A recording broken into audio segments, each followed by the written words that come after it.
hello. Welcome, welcome, welcome. Uh,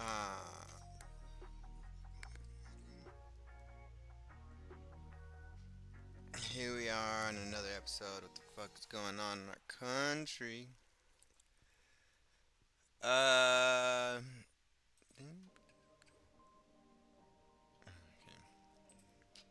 so here we are, 100 days until the election.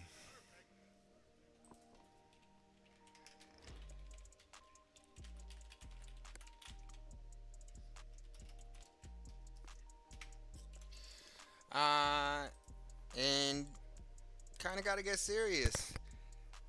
Uh, don't want to underestimate the the vote. We don't want to get complacent. And I don't think we'll be able to just with how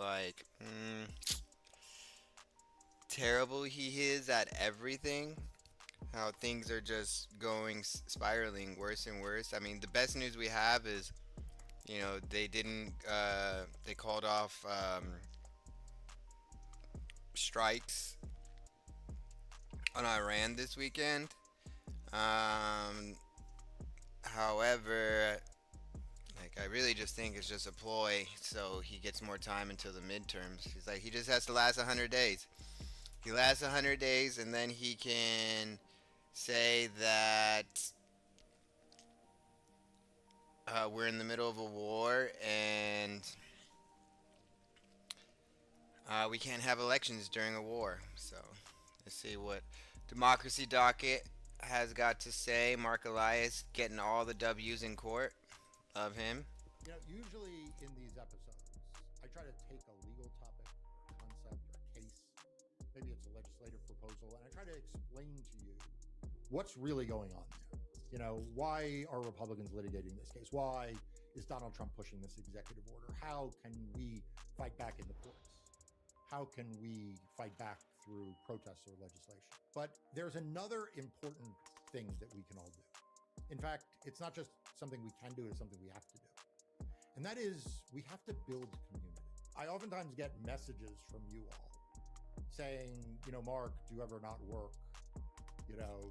You're working too hard, you're up at night. And yeah, I work a lot. And between litigating cases and running a law firm and also founding Democracy Docket and writing and reporting and doing all that, I got a lot of stuff going on.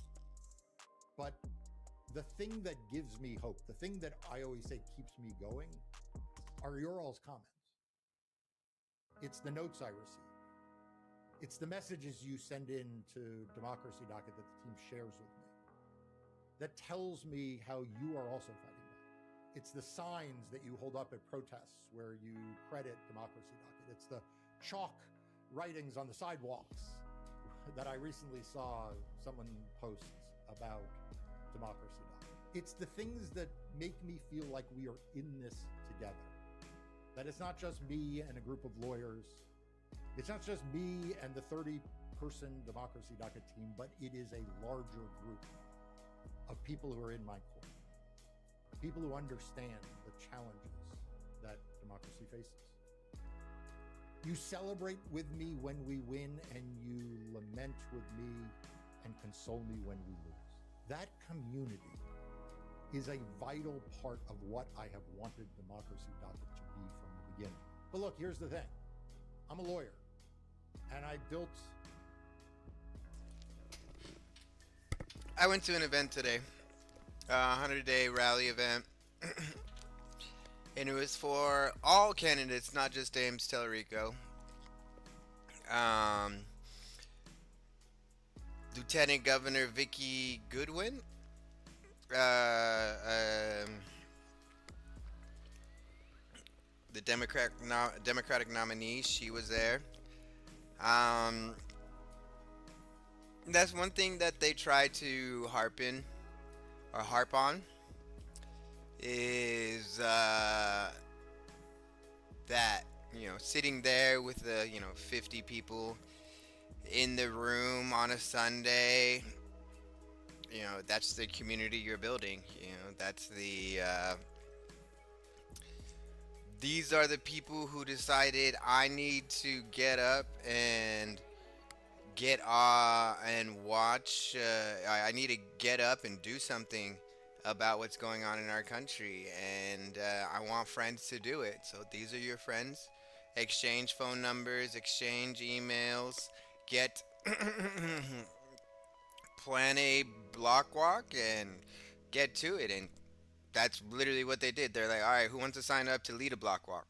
And then after they got those volunteers, they're like, great, who wants to block walk? And then I was like, oh, that's me.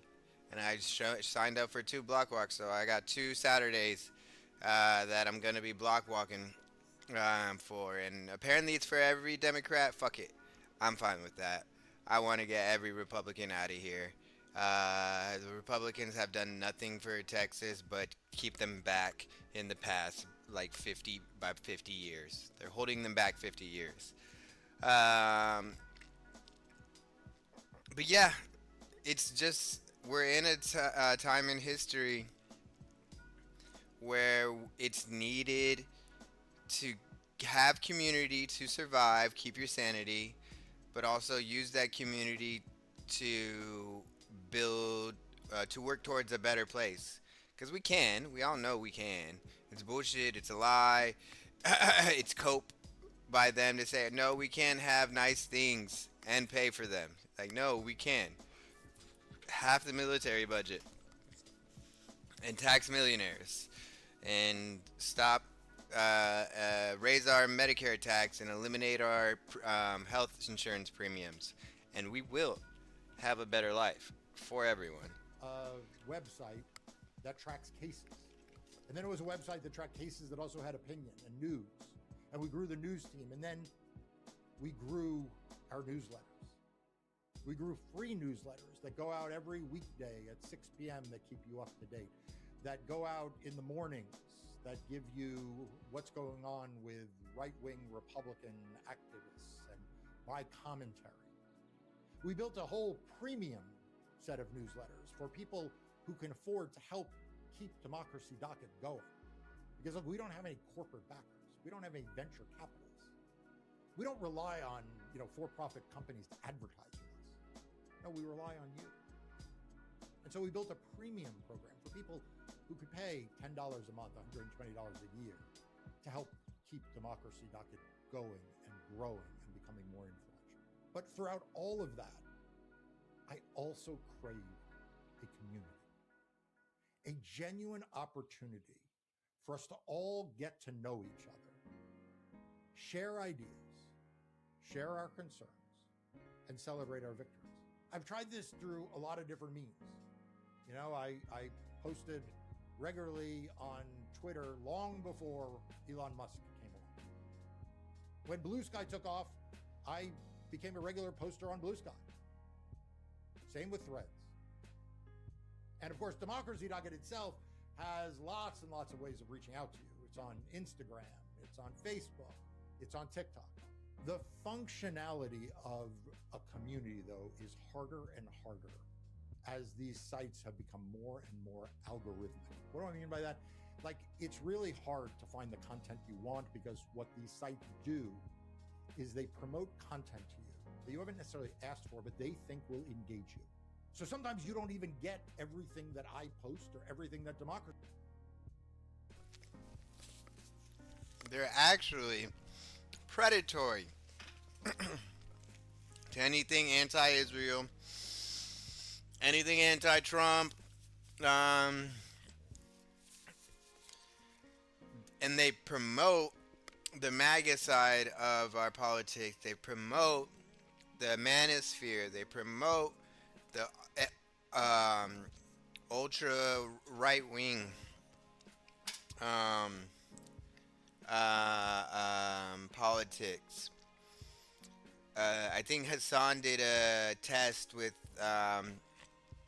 one of the comedians from not Saturday Night Live, from The Daily Show, the blonde one. He created a TikTok account, and he wanted to see like how fast it was to go down the manosphere red pill rabbit hole. And I think he was like 5 or 10 minutes in, and after he liked some videos about working out, all of a sudden he's seeing like Andrew Tate and Clavicular and Myron Gaines talking about how women ain't shit and how men need to eat raw meat and take what they want and do terrible things as pulling up on his algorithm. So you definitely have to be. It's easy to just sit there and scroll for days and days and days,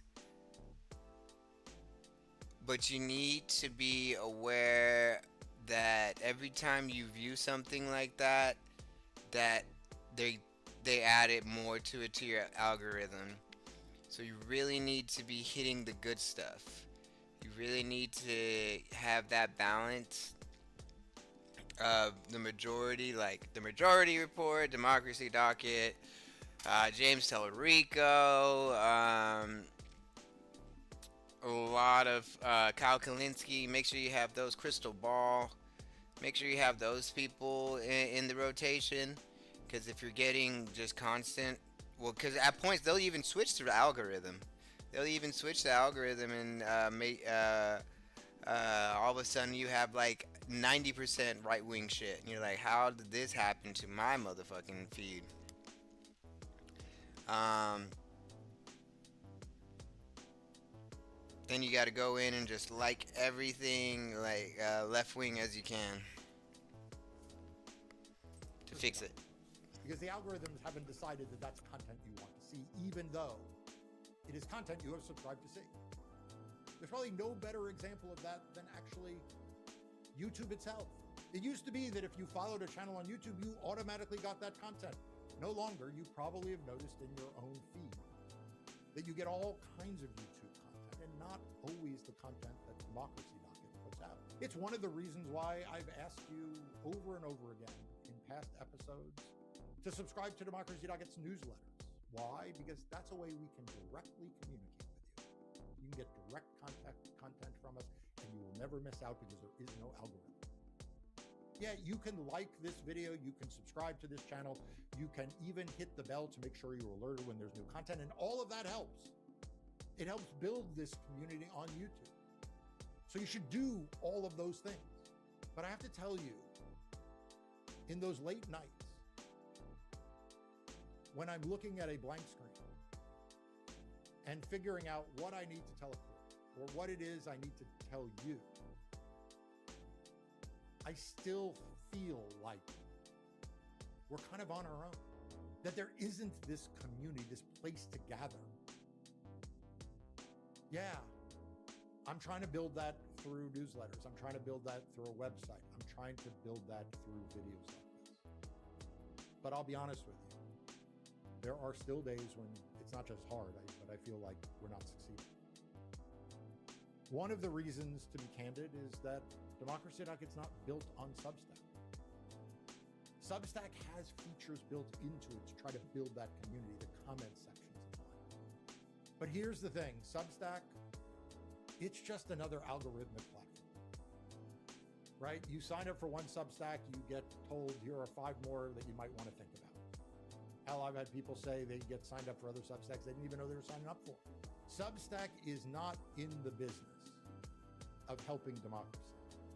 Substack is in the business of making Substack rich. Yeah, along the way, you may, be able to earn revenue if you post content on Substack, and the owners of Substack are happy to give that to you. But make no mistake, Substack's getting its share. And it's ultimately interested in what's good for Substack, not for the creators or the publisher. So that's the reason why Democracy Docket, well, I've insisted from the beginning that we are on our own technology stack. Now, what does that mean? It means that we pay to develop a website that is our website. It's not on Substack. It's our own website. It's built on something called WordPress, which is like practically open source. It actually is open source, and there are various customizations to it. But Nobody could take that website from us. No one can algorithmically steer you once you're at that site. It means it's a lot harder for Democracy Docket to get found, right? I mean, you can really find one Substack, you find another Substack, you find 10 more. Finding Democracy Docket, well, that takes time and energy. Like, you have to go to democracydocket.com and you have to subscribe. I hope you do that. I hope you do it right now. In fact, I'm going to put the link to do that right on the screen in front of you. I'm going to put it in the description of this episode. And if you want to go to democracydocket.com/YouTube, you can enter that, and then we'll know that you came in through this channel, which is really helpful.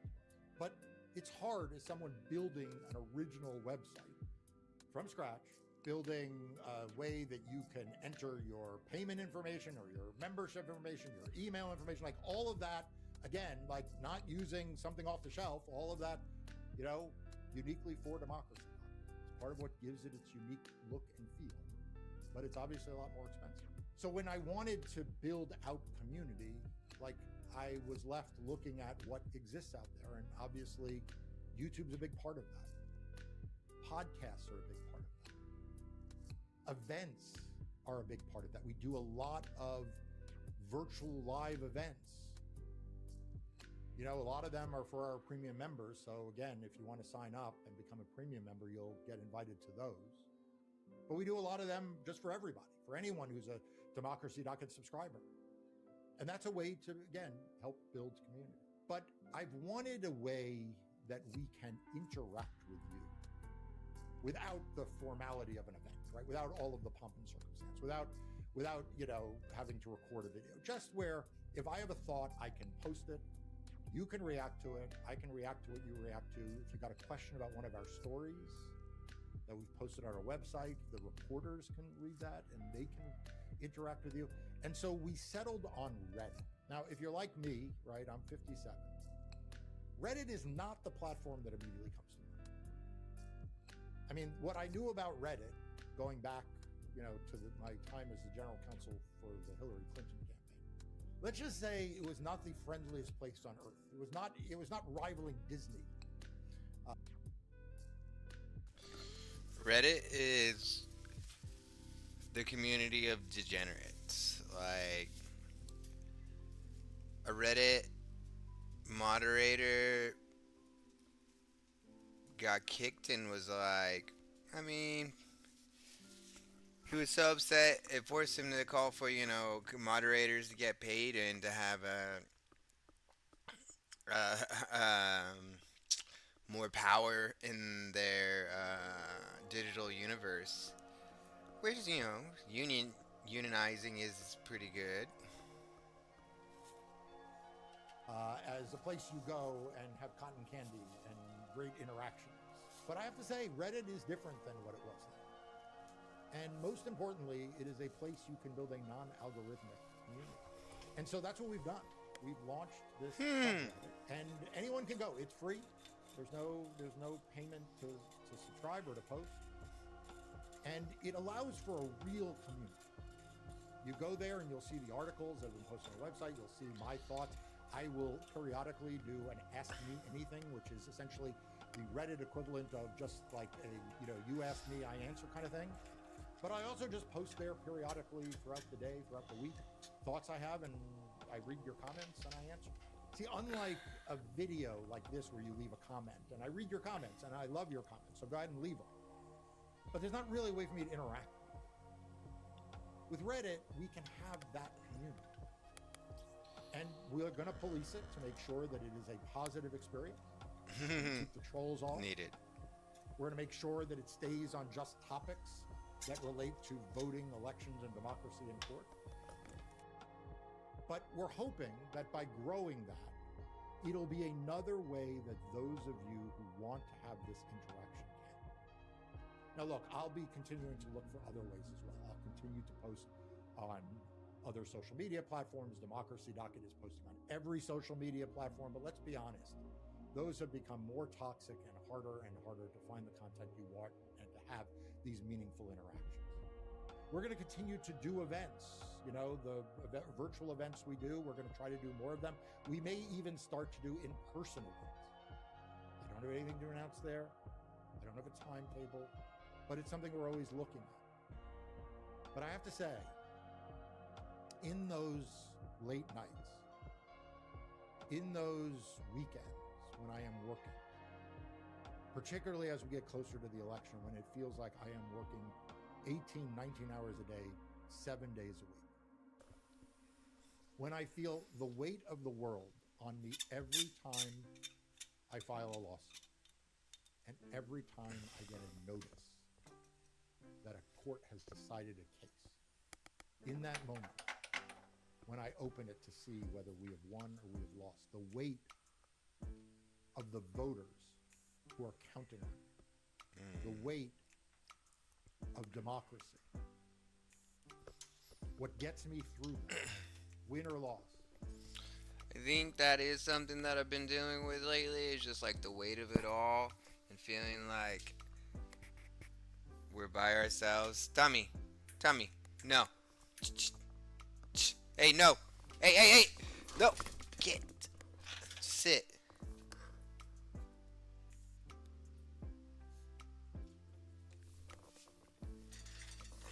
Good boy. Thank you. Did he invade your space? Okay. I understand. It's okay. We're getting a new apartment soon. Yeah, the weight of it all, the implications of 2 more years of this stuff, the weight of just like the racism and the hate and the bigotry and the misogyny that's coming alight. Like people talking about taking away more of my family members' rights. People want to strip my mom and my sisters from their rights to vote. It's like, no, I will not allow that to happen. And I'm gonna fucking fight anybody who tries to do it. Like, it's a little heavy. But that's why we need to share that responsibility with people. We need to be able to talk with our friends and family about this, like, and not put it all on our shoulders by ourselves. Ask for help. It's okay.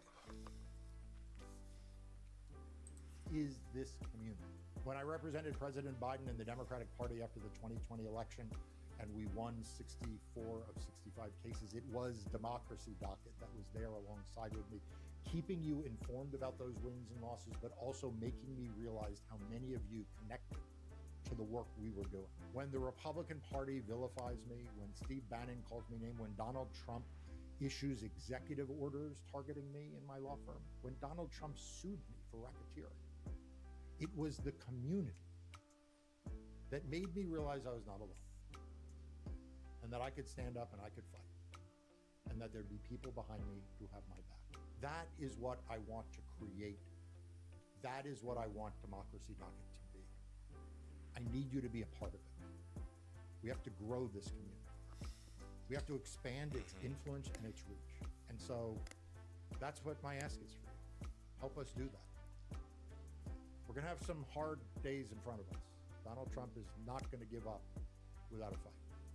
I can't tell you exactly what he's going to do. Can't tell you whether he's going to play ice the polls, whether he's going to try to seize control of elections. Who knows? But I know that I will be fighting every single day with every tool available, whether it's in court or it's in the town square. And I know that you'll be rooting me on and doing your own fights, protesting, showing up, writing postcards, and voting. So let's together join forces with each other, build this community, make it stronger than any one of us, stronger than even all of us together. And let's do it now. Thanks. I'll see you next time. Awesome. That was great. Yeah, just find your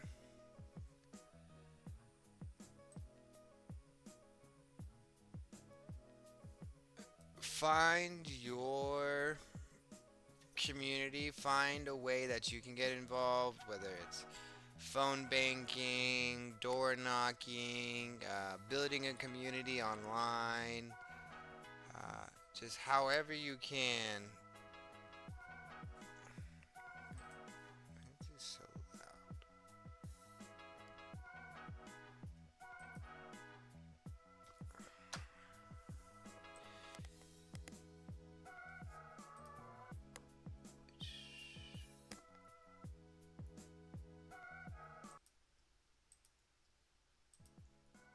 Perfect.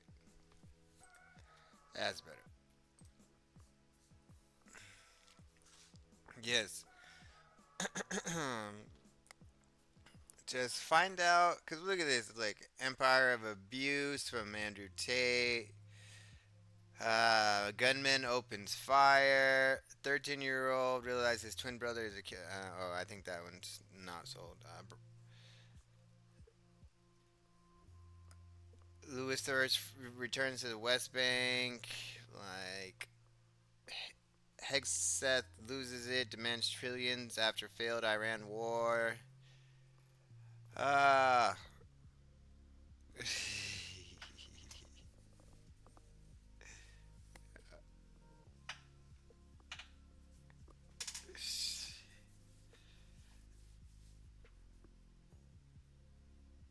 um. This is gonna be a little bit of a funny video, just because I don't like any of these fucking people.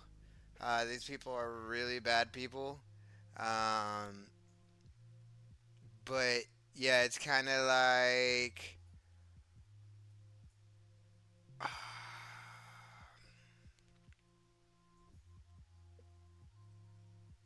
Mm,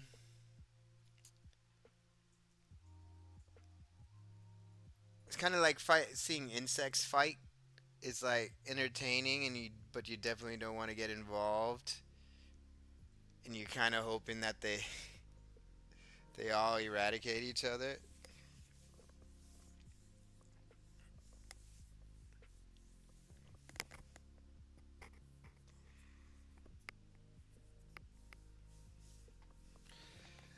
So yeah, let's watch it. I'm not gonna like it, but oh, we'll watch a little bit of it, and then we'll go into these other videos. To the good thing is, I do see more of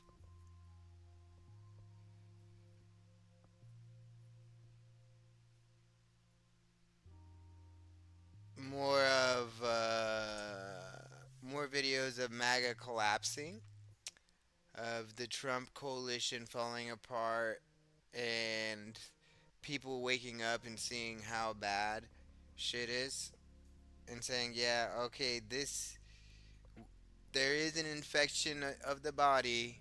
We know where the infection is, so let's go ahead and send in the vaccine. Welcome to Checkmate, the debate. It's time to find out who's actually more informed. The first Checkmate prompt is: does supporting Israel put America first? All right, heads, tails, I'll be tails. Already. tails. So Kai, you're going first, and your time starts now. Nick, good Hi. to meet you. Good to meet you. So I think when we're addressing the issue of whether supporting Israel is America first, we're both conservatives here. So what we want is something that aligns with conservative interests, the presidency generally, and something that we can deem to, be beneficial for U.S. interests. And I think right now, the most important issue facing America is what's going on with Iran. We've had tons of attempts at peace deals. I will say, Yo, so he's the cuck. He's the fucking cuck. He's the cuck for Trump. Damn. Okay, bro. That's a real fancy suit to be cucking in.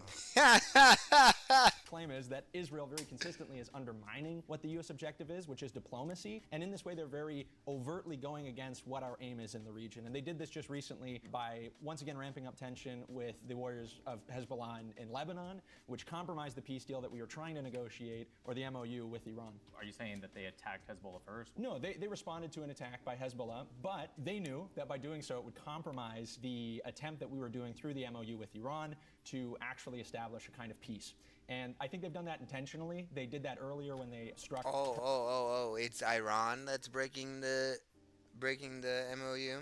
Prior during negotiations last year that we were involved in with Iran, they have repeatedly kind of taken military action that draws us into a conflict rather than allows us to pursue diplomacy. The United States has claimed that we want diplomacy. Israel doesn't seem to value that at all, and I think that there's a conflicting interest there. Thus, it's not America first. I think diplomacy works best when you are both abiding by a ceasefire, right? With the good intention that you're going towards diplomacy. And you did admit that they responded. The ceasefire, you agree, was both sides, Hezbollah and Israel. So if they're responding, then why wouldn't you put that more on Iran? Well, where did they respond? You said that. I said. Are you saying that they attacked I'm not first? disputing that. Where did they respond? The latest one was 4 IDF soldiers were actually killed. Where were they killed? Right, they were killed. I don't know the name of the village. In Lebanon. Oh, well, yeah, sure. That's true. But the ceasefire, and they've already made it clear, has nothing to do with the security zone that they've already established, which I want to also remind you, the Lebanese government themselves, the actual government, right? Hezbollah's part of it. I think they're like 3rd most popular group. They're part of it, but the Lebanese government, the Lebanese president has not blamed Israel for this. He actually specifically came out and blamed Hezbollah for actually starting this war. And although, yes, he might have different ideas with Israel, of course, because they're 2 sovereign nations, he's made it very clear that he does want Hezbollah out. How is any of this for America first?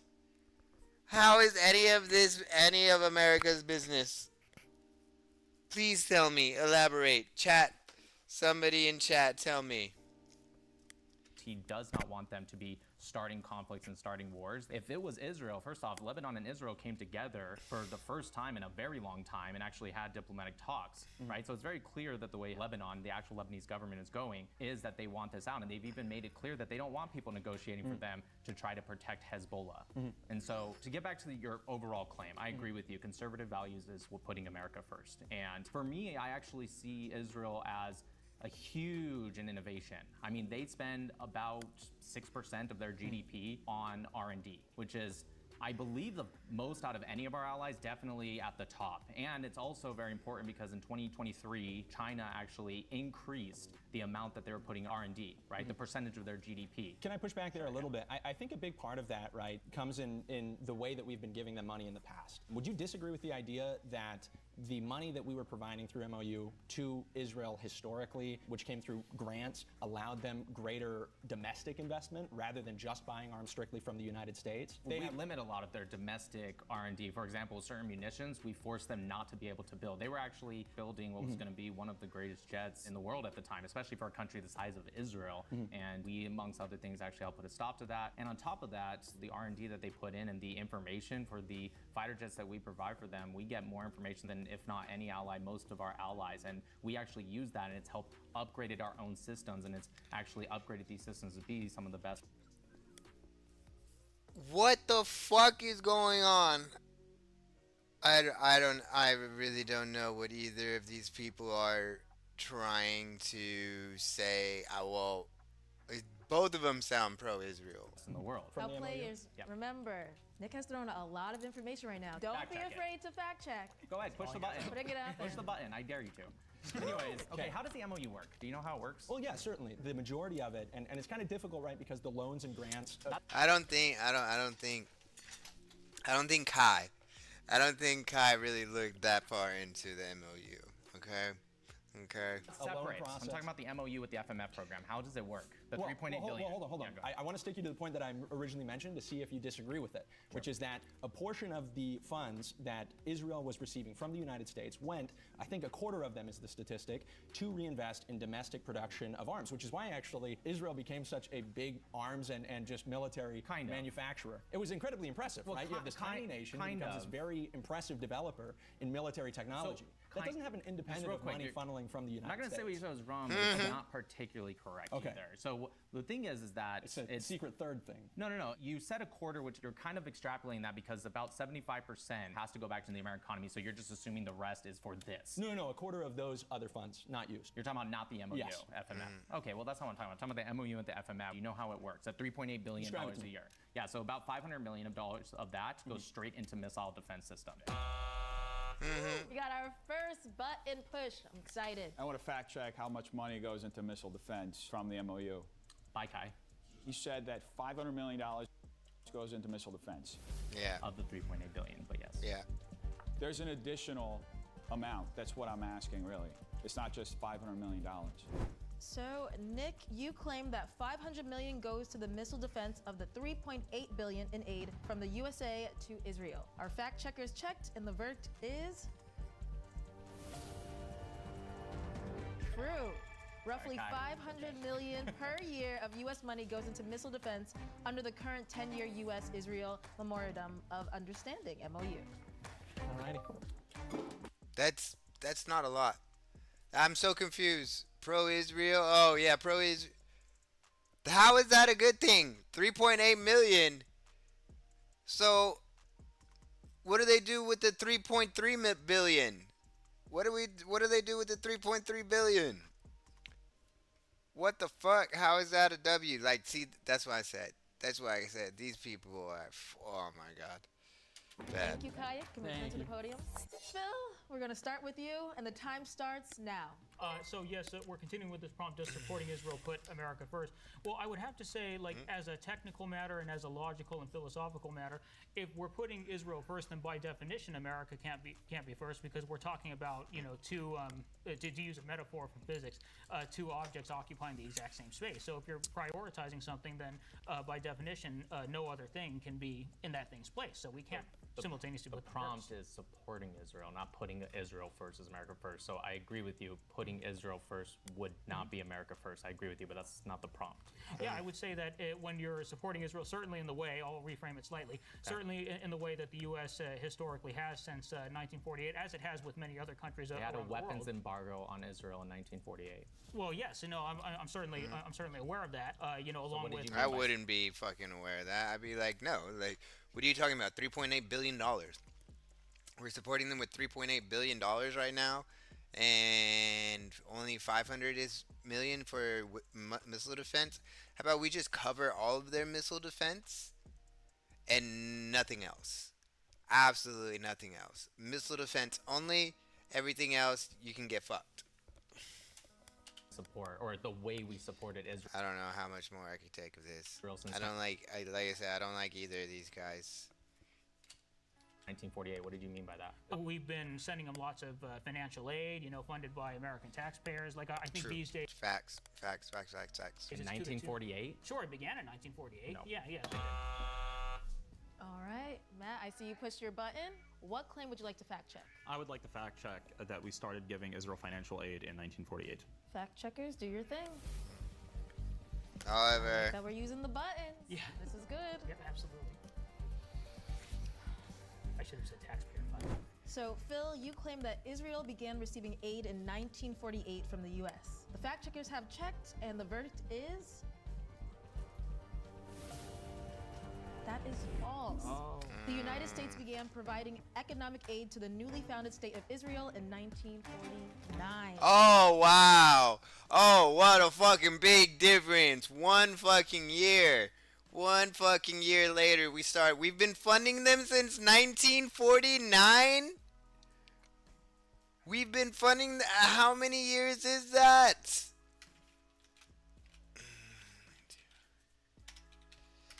77 years we've been funding Israel. You wouldn't even fund your son for that long. Your son that you love, but that's just a piece of shit. You wouldn't fund your son for 77 years. Like, Jesus. Oh my god.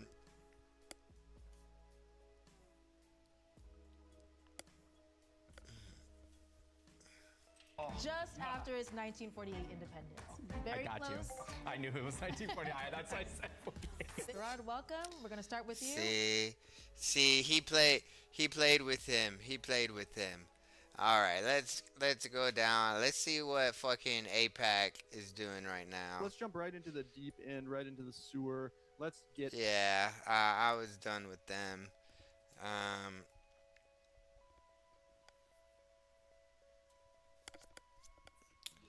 This is what the Israel influence has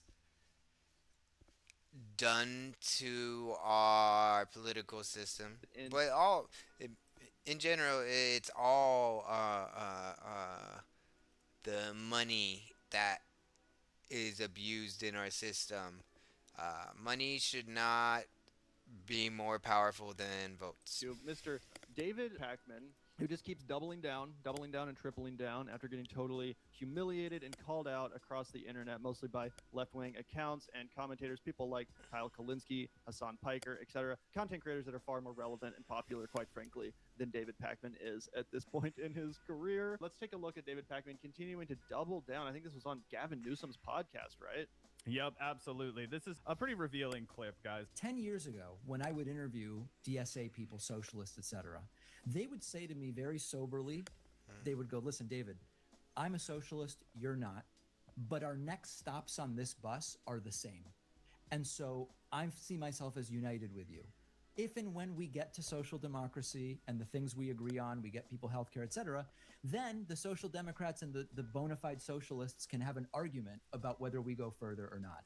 I really respected that. That was a very interesting conversation to have. There wasn't a litmus test that was imposed on me as someone who is not a socialist.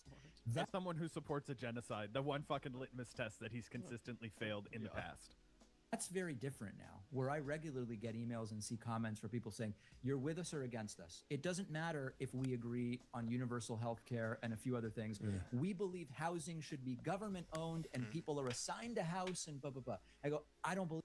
Who is saying that? Who is literally saying that? Kyle's not saying that. Hassan's not saying that. Who on the socialist left online media space, who in that space is saying this? I don't know. Yeah, and he's basically like harkening back to the Bernie era and saying like, oh, back 10 years ago when like Bernie was running, like they were way less aggressive, there was way less litmus tests. When in reality, if you go back to that time, the way people were talking about the DSA candidates is exactly how they were talking about the Bernie bros at the time. They're too aggressive, and Bernie's not even a real Democrat, and they have all these litmus tests about Medicare for all and stuff. They don't even accept that Hillary Clinton's a real progressive because she's not as far left as Bernie Sanders, and she doesn't identify as a socialist like Bernie Sanders. Like they talked about Bernie supporters in the same way that David Pakman is now talking about modern day, DSA voters in 2026. But again, what has actually changed? Very little. Yeah, completely agree. Believe that. Do I think people should be homeless? Sorry, I'll cut this out if it's not true, but Chad's saying that Bob Dylan died, and I had to verify that. Is it true? I'm waiting to verify. No. Can I point to things that have been done in St. Louis and in Salt Lake City to just give people housing and how it's actually cheaper than having them on the streets? Yes, for homeless folks, that absolutely. But I'm not a take away private ownerships and then then you're simply not part of the same movement. This is not. They just make that automatic jump to, okay, then we won't have any capitalism at all. So, like, you can still have a private option for healthcare. You can still have a private option, like, the majority of the private option for housing will still be there, but if we ended homelessness, if we had a, every apartment available to house our homeless population, you would still have the market to compete with the capitalist agenda. Not everybody, but these are some of the conversations I've had. So I feel take away private ownership. And he keeps repeating this stuff like, oh, they're coming to take away private. Because, yeah, like, I think we have, like, a homeless population of, like, 700,000 people. You mean to tell... We do have enough apartments to house... Let me see. How many available apartment units in the U.S. right now?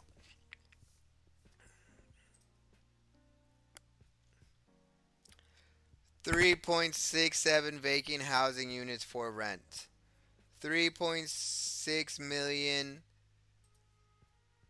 Wow. How many homeless in the USA right now?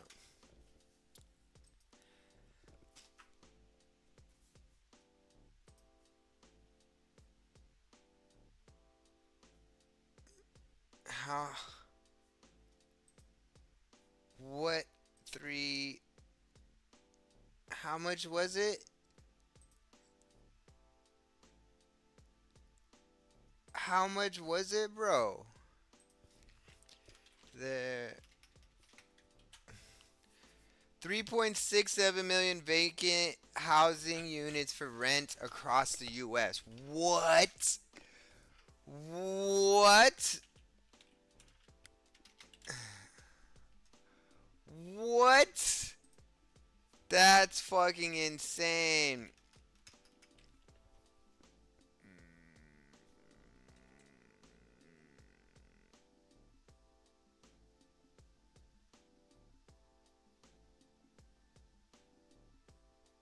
Divided by. No, I think it's the bigger number first. No, the small number first. Fuck. Oh, I fucked up. 745. 745, 652 divided by 3600000 equals. This is 20%. 20%. If we paid to house every homeless person, we'd still have 80% of the open.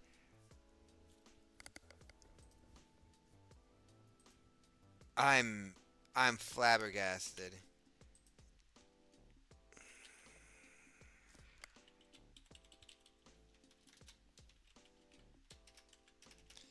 It's not a housing shortage. It is capitalism.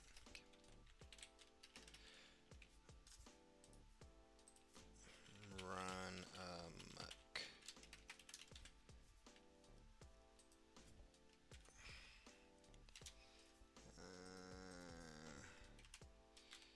We're going to change this to the USA.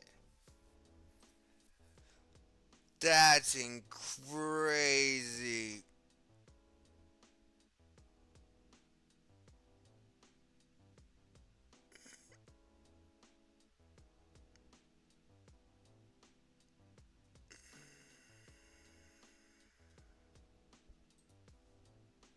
Private businesses and like the communists are gonna come and take your business away and all this stuff. And it's like, again, have we seen any evidence of that? Who would you consider like the top two most popular elected officials that represent the DSA right now, Zach? I mean, I don't think Bernie Sanders is technically DSA, so I would say like AOC and I mean Zoran. And Zoran, yeah, absolutely. Okay, yeah. If we're talking like Zoran counts, then for sure it's Zoran and then AOC. That's who comes to mind for me as well. And I feel like most people, if they think of like DSA aligned candidates, that's who they're thinking about. They're not thinking about, and neither of those candidates have ever advocated for like, we're going to come to your local mom and pop diner and say, the government's in charge of this now. Surrender control of the kitchen. This is now a state-run diner. Right? Like, that's just not fucking happening. I honestly wish we'd see more of that energy when it comes to certain sectors. Obviously not restaurants and stuff like that, but when it comes to certain sectors, nationalizing oil, for example, I think is a great idea, something that we should lean into. Nationalizing a lot of resources of that variety. But when it comes down to it, really the only industry that's ever truly threatened that I see is like the private health insurance industry. Yeah. Oh, totally. That's the one we want to end, and I don't even think it would end. I think we would just have the Medicare option for all, and then rich people would have their own hospitals and stuff. They would pay a premium. They would pay $10,000 a month premiums so they could have their own hospitals, not Medicare for all. 100%. And guys, I swear to God, I'm not making this up. I was having a conversation with my dad about gas prices the other day, right? And he straight up, he was like, we're going to have to just have the government own some of this fucking oil so that the people in America can afford it. We're going to just have the oil that we save in America. We're going to have to give Americans access to it first. And I said, Dad, do you know what you're telling me right now? You're becoming a socialist because you want to nationalize the oil industry. And we've killed tens, if not hundreds of thousands of people in South America for trying to do just that. You're now on our team with socializing the oil. And he was like, you know what, son? You might have got me there. That's one of those socialist things I can get behind because everybody thinks it's stupid that we pump a bunch of oil in America, then sell it on a global market and make it so impossible for people at home to afford it. Yup, 100%. Also, it seems that Bob Dylan That is crazy. Bob Dylan died too. Oh, so sad. is alive and well. from Oh, what I can okay, tell. no, Yeah, sorry. He did not die. That's good. I fell for that cap. I just had to find out when I saw like 3 people in a row be like, Bob Dylan's dead. And I'm like, you fuckers keep trying to distract me while I'm roasting David Pakman. I'm going to have to cut this out of the clip later. That's how David Pakman, his bots are in chat being like, just say anything to distract them from making coherent criticisms of my bullshit ideology. But Bob, they might like Bob Dylan. Say he's dead. That'll distract Zach. Yeah, I do like Bob Dylan, These unfortunately. hippies, they like Bob Dylan, right? You know, just tell them he's dead. One of these conversations is very different today than it was 8-10 years ago. Again, how is it any fucking different? The way people at the time, the way establishment Democrats at the time talked about Bernie bros is the exact same way that David Pakman is now talking about just DSA supporters and you know, the people that comprise this new and exciting flank of populism that is represented by Zoran and Daria Liza and all these exciting, you know, fresh candidates that are winning across the country, and again, not just in places like New York City, but in places like Colorado and hopefully soon Maine. You know, we have so many good candidates, and honestly, this just comes off as total fear mongering. It comes off like Fox News fear mongering. Oh, they're gonna take over your business or whatever. Like they're coming for the private sector. They're gonna roll. We wouldn't. We just need 20% of the apartments available, and we could eradicate homelessness in the USA right now. We just need 20.71255555556% of the available apartments right now for rent in the United States. We just need that. We need 745,652 apartments from the available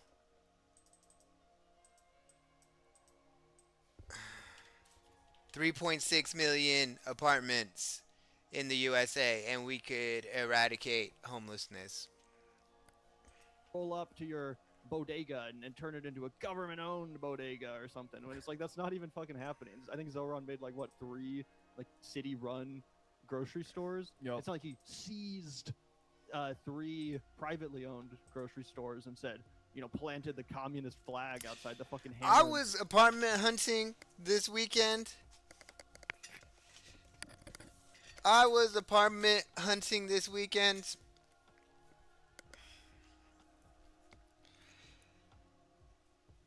And I did notice lots of available apartments. And I'm like, if there's this many apartments available, if there's over 200 apartments available in a one zip code, they're charging too much. They are charging too much. They need to drop their price. If they drop their prices $200, if all apartments were forced to drop their cost by $200, they would not have 200 available units in one zip code. 3.6 million available apartment units.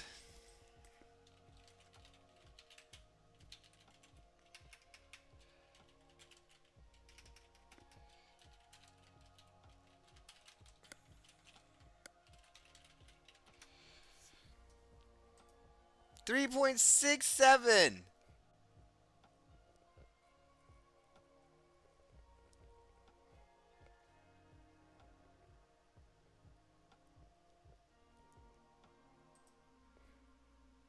Roughly 21 to 23 million apartments. Oh, that's total.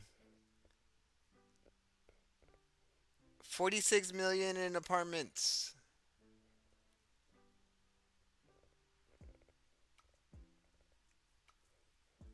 Wow. Wow. But we gotta fund Israel? But we have to fund Israel? Let me see. Alright. How many months would renting one bedroom. No, we'll do two bedroom. To the homeless. No. Yeah. How many months would renting to the homeless to the current? No. How many months would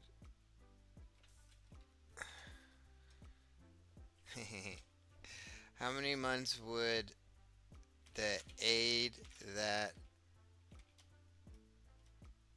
let me see. Research the amount of aid the USA gives to Israel. Research the average cost of the available vacant apartment and housing units for rent.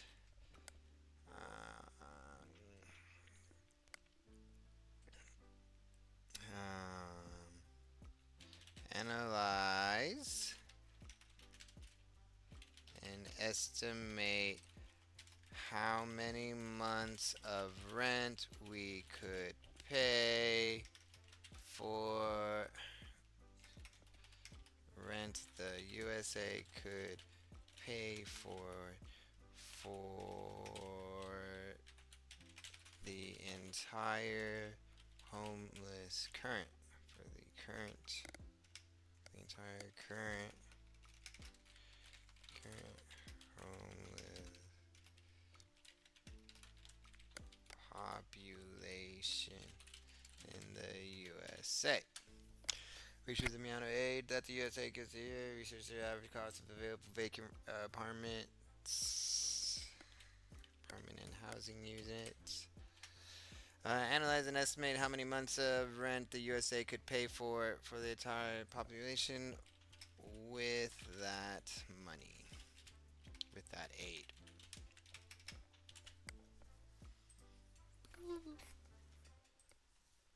Sickle and said, "This is property of the DSA now." Like, that's not happening. Yeah, totally. And then he even was able to cite examples in places like Iowa, right? And places like Alabama, where it's like, oh yeah, here's a city-run grocery store, right? Because there was nobody else that was going to run the grocery store for the 150 people that lived here, right? So yeah, they had to pull some tax money. They had to figure it out. They had to get a grant from the state. It was like, hey, if you want this historic part of the country to stay here and not just be empty, well, we have to find a way to give people a grocery store so they can eat. They've done that like in deep red areas. But Kyle Kalinsky, our boy, weighs in on Twitter responding to. All right.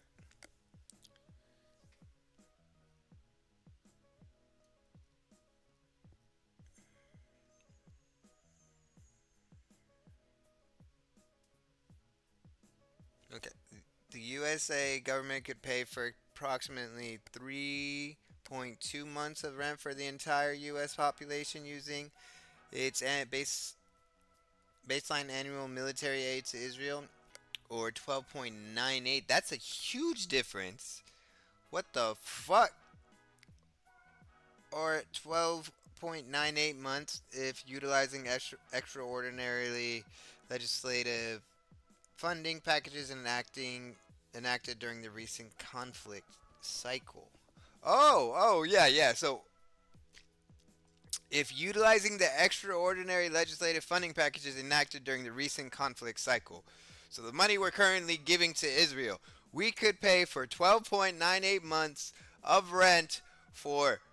We could pay for 13 months of rent for every homeless person.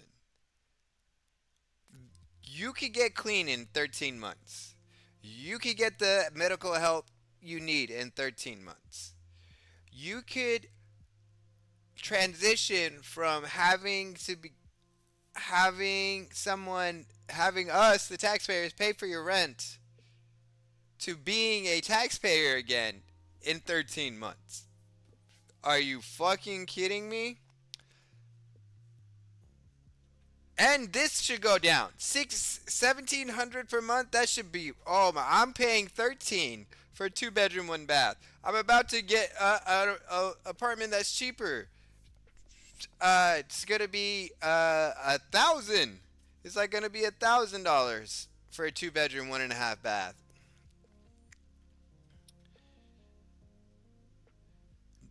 19 billion. Yeah. What? $20 billion.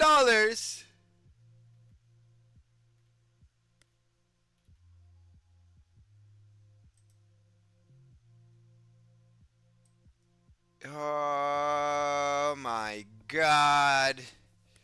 That's crazy. That's crazy. Using the 16.3 billion supplemental warfare and the annual, this annual, we give them 3.8 billion annually. What do you mean? What is this?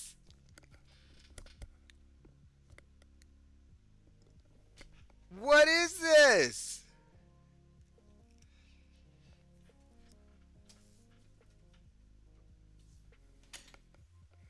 Oh my Jesus. This is crazy. No. I'm sick to my stomach. Oh my Jesus. To this clip here saying, imagine going on a left bashing tour at the exact same time NSPM 7 is specifically targeting the left for quote terrorism in a new red scare. Absolutely depraved. And that is such an important way of laying this out, right? It's such an important way of framing this. Because why? Because what they're doing is allying themselves with MAGA, with Donald Trump, with Narco Rubio, with all of the most nefarious, pernicious, fascist powers of the government. They're allying with them against people like Hassan Piker. They're allying. No, oh, my beat. Let's jump right into the deep end, right into No, the no, sewer. what happened? Let's get in. Was able to cite examples in places like Iowa, right? Imagine going on a left bashing tour at the exact same time NSPM 7 is specifically targeting the left for quote terrorism in a new red scare. Absolutely depraved. And that is such an important way of laying this out, right? It's such an important way of framing this. Because why? Because what they're doing is allying themselves with MAGA, with Donald Trump, with Narco Rubio, with all of the most nefarious, pernicious, fascist powers of the government. They're allying with them against people like Hassan Piker. They're allying with them against people like AOC, against people like Zohran Mamdani, against people like Rashida Tlaib, Summer Lee, against people like all this new slate of soon-to-be elected politicians that are coming with the DSA endorsement. Claire Valdez, Daria Lisa Chevalier, as Gavin mentioned, hopefully Troy Jackson, that'll shut them up. Abdul Al-Sayed, he's not officially DSA, but he has a very, very similar politics to DSA and a very similar worldview to DSA. Oh my and God, another see? great example of the... See?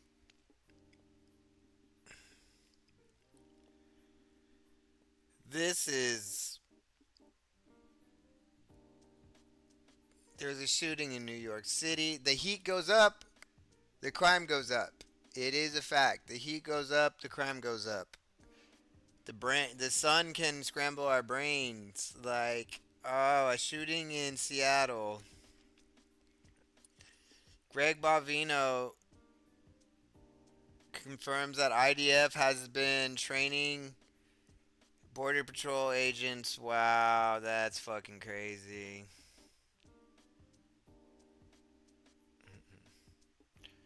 Oop.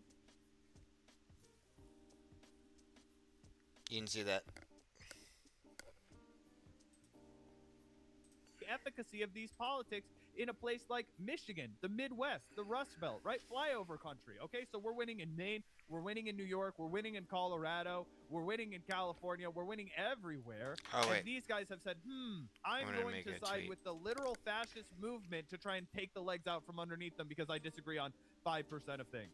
Yep, 100%. Can we zoom in just a little bit on this so we can see in crystal clear HD this absolutely glorious take from Kyle Kolinske, calling David Pakman and his commentary absolutely depraved. I love to see it. I love to see it because, it's great to see Kyle take the gloves off. It's a little bit of a throwback to the older, feistier Kyle when it came to the energy he directed at liberals, shit libs like David Pakman. Kyle's gotten a little bit comfy with the libs, and I don't necessarily fault the strategy. I think that there's some merit to it. He's like, we got to work with these libs to beat Trump. Like, what's Christian about this?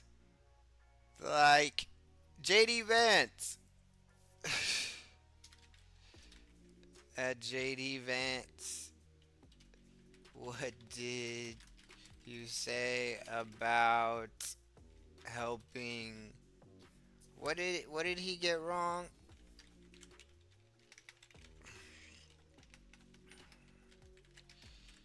Vance on Christianity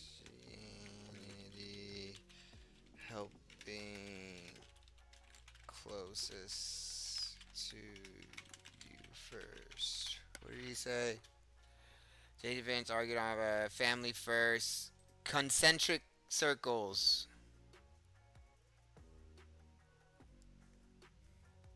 Yeah, that's what he said.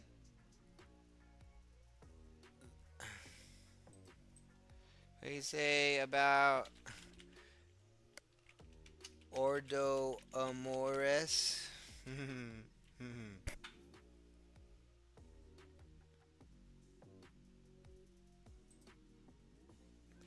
We could pay for every homeless person to be housed for 13 months with the money we have sent to Israel this year.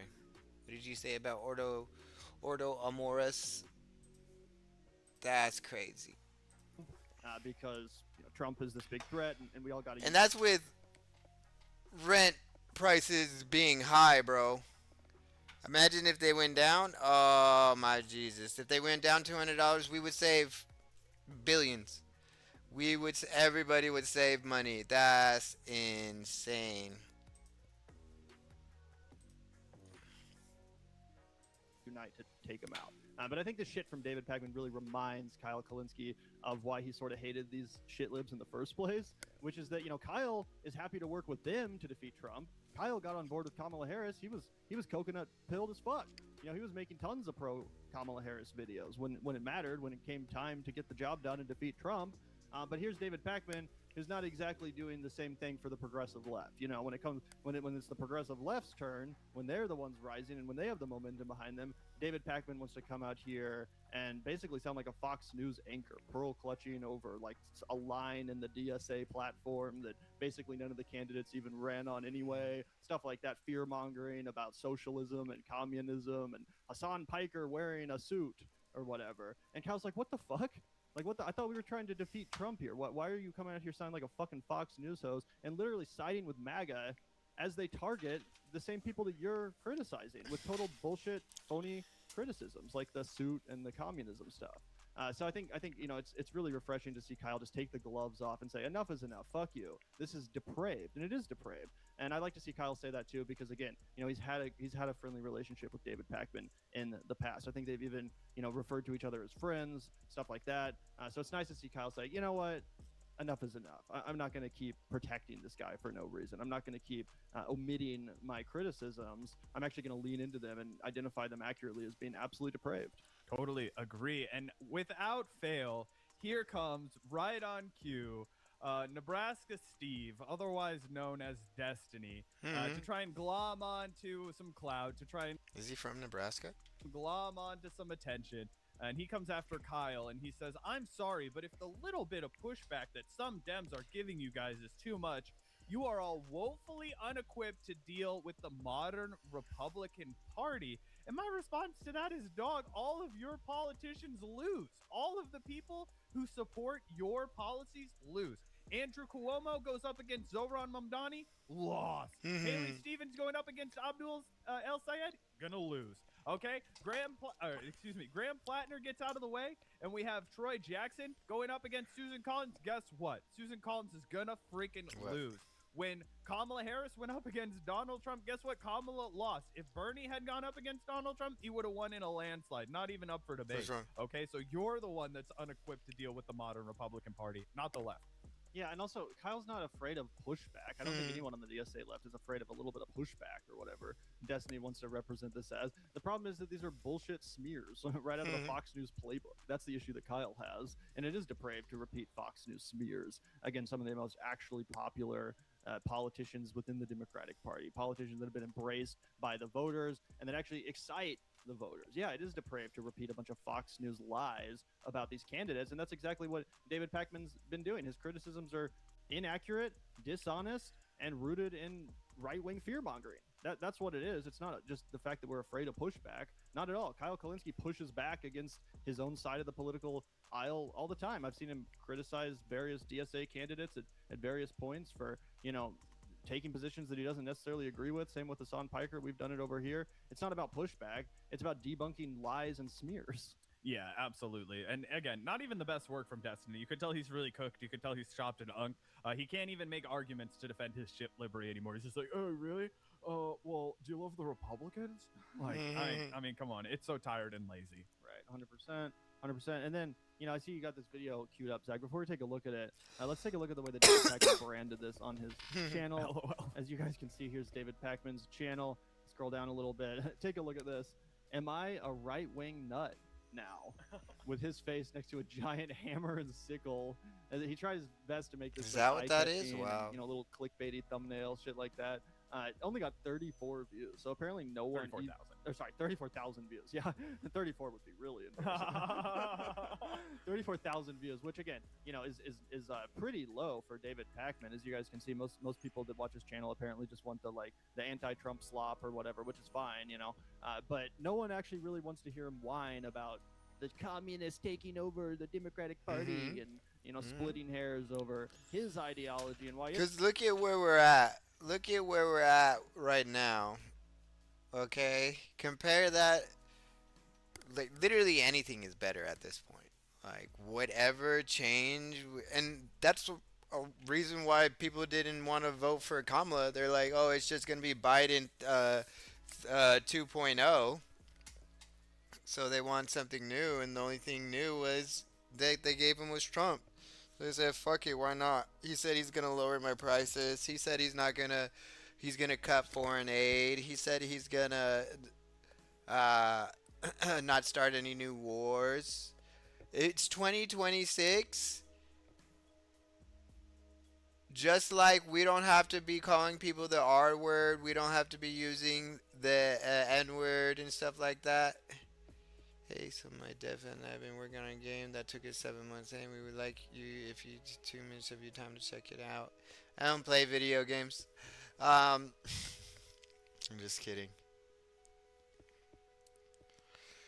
Yeah, I just talk politics on here. Escape sounds fucking frightening. No, I don't. Not at all.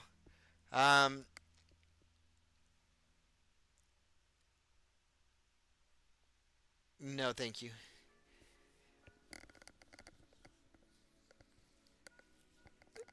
But literally anything is better than what is going on here. And if we have to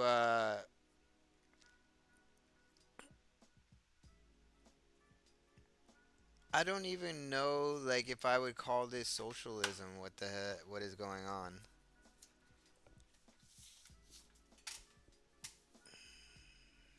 It's more valid than the DSA's ideology or Hassan's ideology. Like, simply, clearly, no one gives a fuck. Yeah, literally. Absolutely. So we can take a look at this for as long as we can stand. It's a little bit of a long clip, so we don't have to watch the whole thing. But he is going to talk about his problems with the online. Oh, you used one of my banned words. David, wow, why I don't have that many aren't you a banned words, and Why you aren't used you a it. communist? You often mention it, but what about explaining the why? And I've even gotten some suggestions that because I'm not a socialist or a communist, I must be some kind of right-winger. I must have had some political 180 where now I am on the political right. The real reason that I don't support those systems is very simple. I don't believe either system is the— Nobody said that you were on the political right, by the way, David. What we said is you were prepared to ally with the political right to attack the left, which is what you've been doing, right? So right off of the bat, he wants to misrepresent the argument and the criticism against him so that he can tear it down, right? Nobody at any point has said you're anything other than a liberal corporatist, right? That's what you are. You are a shill for the Democratic Party. No arguments there, right? What we're saying is when you can no longer shill for the Democratic Party, you're going to be happy to team up with the right to get rid of some of your common enemies, which are going to be the people to the left of you. Totally, and he's already doing it. Using their playbook against the left to protect candidates like Gavin Newsom, whose podcast he was just on. the best way to maximize human well-being and to organize society. And as such, they are not systems that I can support. And I believe this looking at empirical historical data and in applying a socioeconomic analysis to these theories. I am a social democrat. As a reminder, social democrat and democratic socialist are two completely different things. Democratic socialists are socialists, whereas social democrats are not. Hey, Gavin, what does the social and social democrat stand for? Is that a socialist democrat? Yeah, no, I mean, it's crazy, too, because I remember this debate getting hashed out endlessly during Bernie Sanders' run, because Bernie called himself a democratic socialist, and other people were like, well, maybe he should have called himself a social democrat. But the whole point was that it's kind of a wash, your average voter. Like, to most people, they basically mean the same thing, and they're often used interchangeably in the modern day, even if technically democratic socialists, traditionally advocate for more of a post-capitalist future versus social democrats, try to maintain the status quo with the markets a little bit more, yada, yada, yada. For the most part, people use these terms interchangeably these days, which again created an issue because a lot of people thought that Bernie Sanders was inaccurately labeling himself as one rather than the other, and that led to this whole semantic debate. So it's pretty funny to see this hashed out again like 10 years later by David Pakman being like, oh, no, I'm not a democratic socialist, I'm a social democrat. And the difference should be obvious to everyone when it's really not. Yeah. As a social democrat, I support getting everybody health care, strong unions in support of labor, affordable education that is of high quality, progressive taxation where the wealthiest are taxed the most, serious corporate regulation, and a very strong social safety net. I support those things. But more than anything, I support Israel. Yeah, he leaves that out of the equation for obvious reasons. And again, it's like he's obviously trying to obfuscate from the criticisms he's made, because those policies are basically the platform supported by all the DSA candidates he's fear-mongering about. He's about to segue into all this stuff about why communism is bad and scary, but it's like none of those issues or reasons are really given much lip service by the DSA candidates that you're fear-mongering about, right? Like, as we're about to watch. So this is pretty funny.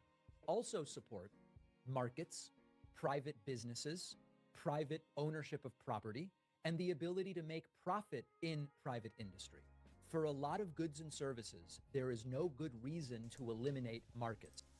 Nobody's talking about eliminating all markets. Like, literally nobody is talking about that but him. This sounds like he got marching orders to attack the DSA. So it sounds like the elite on both sides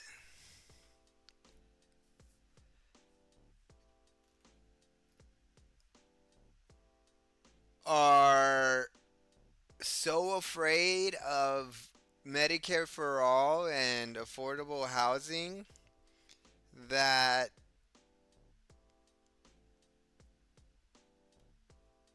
they want both sides of the aisle to attack it.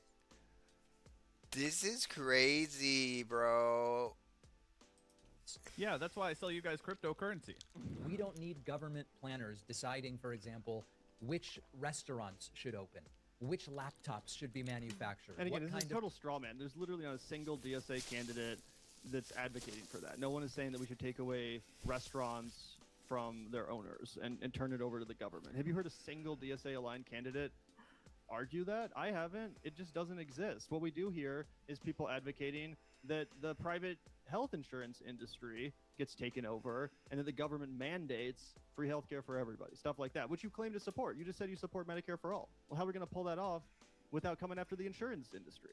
Which is it, bro? Like, which fucking is it? You can't just pick and choose and pretend everyone is a scary communist when they advocate for government-run programs but then you say you support Medicare for all. Like, which is it? Totally. And watch this, guys. It's indistinguishable from the Laura Ingraham segment we were watching on Fox News the other day about AOC. It's indistinguishable, the line of attack that David Pakman is using against the DSA right now and what Laura Ingraham was using against AOC on Fox News.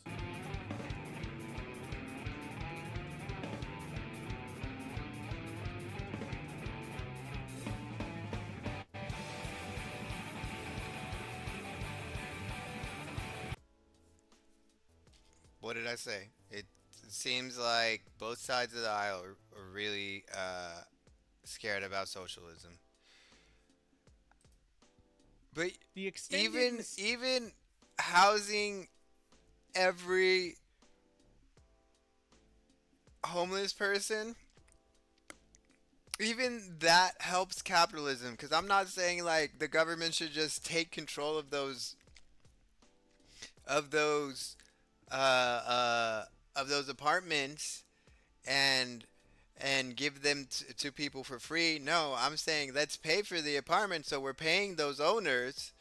Owners get 776,000 rentals, 745,000 units.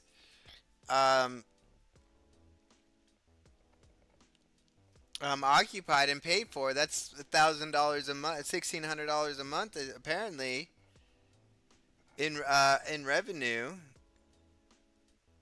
Well, that's $3.6 billion a year that we're keeping into, or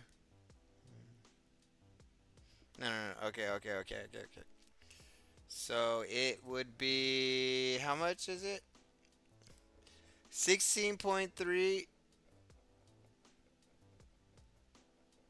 It'd be $19 billion into our economy, paying homeowners and apartment complexes $19 billion to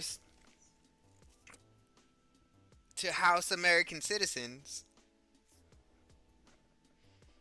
instead of giving money to Israel that's massacring fucking people in 4K. This sounds like a no-brainer to me. This sounds like a no fucking brainer to me. Holy shit. Holy shit. That's crazy. mysterious absence of infamous Republican Senator Mitch McConnell is complicating and totally screwing over Donald Trump and the rest of the Republican Party. And damn it, I am here for it. And so should you. But before we unpack all that, if you end up liking this video and you want to support the channel, please be sure to hit the like, subscribe, and alert bells before you go. All right, folks, it's an ongoing mystery. Where the hell is Mitch? Where's Mitch? Where in the world is Mitch McConnell? Where's Waldo? Where in the world is Carmen Sandiego? References there for you 90s gamers. Let's look at this, okay? Let's get an update on where things stand with Mitch McConnell. Spoiler alert, it's not great. As Fox News reports, Trump's Save America Act stalls as McConnell's absence complicates Senate path. Daily Beast noting that McConnell aide drops new claims about vanished senator. There's still no proof that McConnell is doing any of the things that his staff claims he is. Also from the Daily Beast, Kentucky Republicans called out for 40-day McConnell silence. That's not good. News Nation also saying this: Mitch McConnell's hometown paper publishes scathing pre-obituary. And then, of course, we've got to conclude with this bombshell, this banger from The Nation. Andy Bashir is what's wrong with the Democratic Party in the Trump era. I like Andy Bashir, but I do and have long held that he's not necessarily the man for this particular moment. But let's dive in. Let's go with the fun stuff first. How much McConnell's absence is screwing over Trump. And given that McConnell famously hates Trump and Trump famously hates McConnell, maybe this is a master plan to further screw over Donald Trump. I'm starting to believe that that might very well be the case. Maybe McConnell really is in good health. He's just staying away to give the finger to Trump. So, Fox News, Trump's Save America Act stalls as McConnell absence complicates Senate path.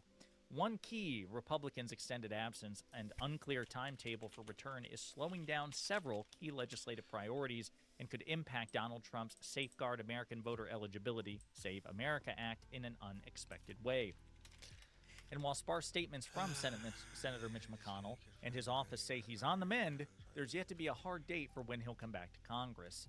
It comes as Republicans are twisting and contorting Trump's top election priority into something that could pass the Senate. Though McConnell has voted against the bill before, he would be a key player in crafting what it could look like in the upper chamber. Quote, that could be an issue. Quote, I think there are a lot of issues, said Senator Ron Johnson of Wisconsin. That's because McConnell is the chair of the Senate Rules Committee, which will likely be responsible for drafting the version of the Save America Act that could pass muster in budget reconciliation, the process that Trump is pushing the GOP to use to pass the bill. The uncertainty around McConnell, coupled with the late Senator Lindsey Graham's recent death, throws a wrench into the process. Graham was chair of the Senate Budget Committee and acted as a quarterback through 2 dances with reconciliation over the past year.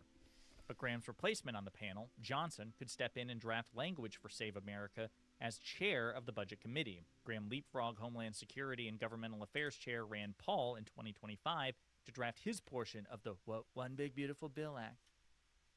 Quote, that's my understanding. It actually falls to budget, said Johnson. Quote, so again, this is still early in the process, and I don't have all the answers by a long stretch. Plus, we've got to figure out what the conference wants to do and what leader John Thune wants to do. Senate Majority Leader John Thune is focused on preventing a government shutdown and is encouraging ongoing bipartisan negotiations on a funding bill to continue, and he's threatened to press pause on reconciliation by holding House's own budget framework until that objective is accomplished. So there you go. He reiterated to Fox News Digital that Republicans don't have the votes to pass the Save America Act and may not have the votes to pass a budget resolution in the upper chamber. And he noted that the Save America Act would have to comply with the Senate's strict rules for reconciliation that unlock the 50-vote threshold, which the current version of the bill does not. Getting the legislation to a point where it wouldn't slam into those guardrails has remained an open and difficult question for Republicans.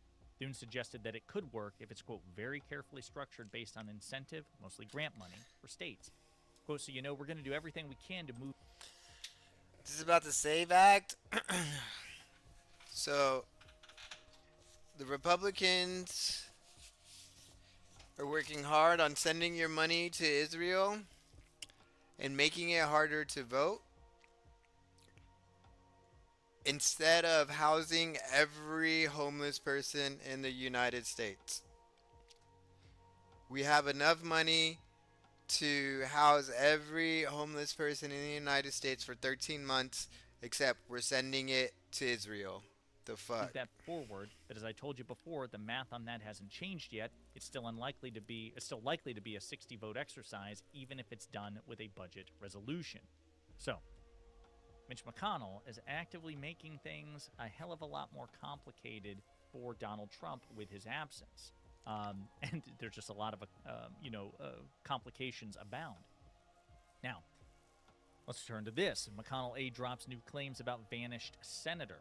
Mitch McConnell's aides have provided a, quote, update about his health that includes no photo or video evidence of the Republican senator himself. David Popp, a McConnell spokesman, claimed in a new statement to the Washington Post that McConnell is continuing to work on Senate business during his weeks-long hospitalization that dates back to June 14th. Quote, the senator continues to meet with staff regarding Senate and Kentucky business, including discussions on defense appropriations, foreign policy, the Farm Bill, constituent services, and constituent federal grant requests, Popp claimed. But as the senator continues to improve in rehab, we will be sure to keep you updated, which they have not. Noticeably absent was any proof that McConnell is in any way doing any of the things his staff claims he is. The lackluster update is keeping with the trend from McConnell's office, which remained silent about his health for several weeks after he was hospitalized. After much speculation about his condition, an update from McConnell asserted that he did not suffer, quote, a heart attack or stroke, despite a 911 call mentioning cardiac arrest at his residence. McConnell claimed he was taken to the hospital after a fall and was, quote, briefly unconscious, adding that he subsequently, quote, had to deal with a mild case of pneumonia while recovering, attaching a picture of himself holding the day's newspaper alongside his wife, Elaine Chao. McConnell's staff is led by Chief of Staff Terry McCormick, who receives an annual salary of $226,000 to preside over this PR disaster. His staff has repeatedly declined to provide further information about McConnell's state. Not good. Kentucky Republicans called out for 40-day McConnell silence. It's now been 40 days since McConnell was hospitalized, and the only evidence, given that he's on the mend, has been one image of him smiling with his wife. Kentucky Republicans have been largely silent when pressed over how he's doing and appear less than interested in learning more about the most senior member of their delegation's recovery in his extended absence. In the hall on Capitol Hill, fellow Kentucky Senator Rand Paul dodged questions on whether he would speak to McConnell or visit him in the hospital. He told the Kentucky... That's so chicken shit. That's such chicken shit. Like, is he able to represent his constituents or not? Like, we all deserve privacy. Yes. Until your health hurts your constituents. Okay? Once you have constituents, once you represent people for a living, once we need your mental to be in the best place it can be to make decisions for hundreds of thousands or even millions of people, I think we deserve to know that whether or not your mentals work. We need to know if your mental function is compromised. And if it is compromised, then yeah, we need somebody else in that position, okay? Station earlier this week that they had not spoken and said it was up to the people of Kentucky to decide if they were satisfied with the updates on McConnell. Representative Andy Barr, the Republican Senate candidate nominated to replace McConnell with his retirement at the end of his term, claimed more than a month ago that he'd texted with McConnell, but nothing else. Other Kentucky Republicans did not respond to questions about this week about whether they had spoken to McConnell or his team. That's pretty damn embarrassing. Kentucky Senator Mitch McConnell was the subject of a scathing pre-obituary by his hometown newspaper. Joseph Girth, a columnist for the Louisville Courier-Journal, and I used to live in Louisville, Kentucky before I relocated to Charlotte, North Carolina. Love Louisville. Published a piece reflecting on the 84-year-old's career, even though McConnell is still alive. The piece was highly critical, saying McConnell dismantled civil rights protections he once advocated and enabled Donald Trump. Quote, unlike Nixon, McConnell never paid for his sins that have damaged our nation's trust in government, destroyed the country's ability to have meaningful dialogue, and cemented our nation's politics as an arena in which winning is the only thing that matters, Girth wrote in the publication, calling McConnell, quote, a detestable figure. By the way, all of that 100% true, totally fair, totally valid. That got me thinking about Senator Mitch McConnell, who was rumored to be dead or on life support or in a coma or whatever, and was the odds-on favorite to beat Graham to the gates of hell in the days before Graham's death, Girth wrote. Quote, and so with McConnell allegedly on the mend, I figured I'd go ahead and tell you what I think about McConnell now, when no one can complain, how dare you write about a dead guy. So, again, totally fair, and scathing rebuke of Mitch McConnell. I want to close with this, which is a word about Andy Beshear. Andy Beshear is the Democratic governor, two-term Democratic governor of Kentucky. He is the son of a former Democratic Kentucky governor as well, Steve Beshear. And before he became the governor, he was the attorney general under the very unpopular mini-Trump, Matt Bevin, who was only a one-term governor and then was basically chased out of the office by the American people, or by the people of Kentucky. And Governor Beshear, Andy Beshear, succeeded him, and he's now serving his second term. I've been around Andy multiple times. I like Andy a lot. He's very smart. He's very compassionate. He is just a very nice guy. And that is precisely why I'm not convinced that he's the man for the moment here. You know, Andy is the, you ever watch Ted Lasso? One of my favorite shows on Apple TV. Andy is very much like the Mr. Rogers of American politics, or the Ted Lasso of American politics. Very sharp, very positive, just unrelentingly positive. Now, he's an excellent debater. He went up against not only Matt Bevin and humiliated him, but also Mitch McConnell's preferred protege to challenge Governor Beshear in the gubernatorial reelection. Just cleaned his clock. So he's a very, very sharp guy. Gifted attorney general. He's got the juice, but he doesn't have the meanness that I think is required for this moment. So we need somebody who's ruthless to come in for the next 2 terms, along with a Democratic trifecta, and, you know, really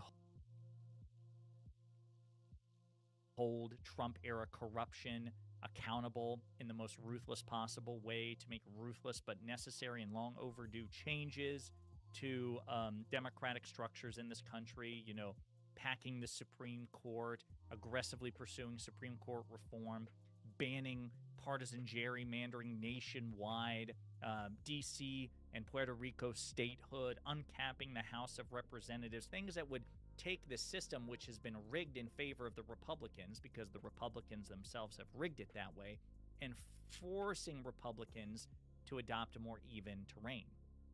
I don't think Andy's that guy. Andy's that guy who I don't think would make the necessary institutional changes. He would just try to play the shitty hand to the best of his ability. And he does play shitty hands pretty damn well. He's up against a Republican supermajority in Kentucky, and he's very popular, right? A lot of people like Andy. I know people who are strident Trump supporters back in Kentucky who still voted for Governor Beshear. But the next Democratic administration needs to be ruthless in a way that I don't think Andy Beshear is. And the reason that people are complaining about him now is, he has called on McConnell to be more transparent. He has called on Republicans to call on McConnell to be more transparent. He's publicly opined about this, but he actually hasn't done anything. And what he should do is try to call a special election.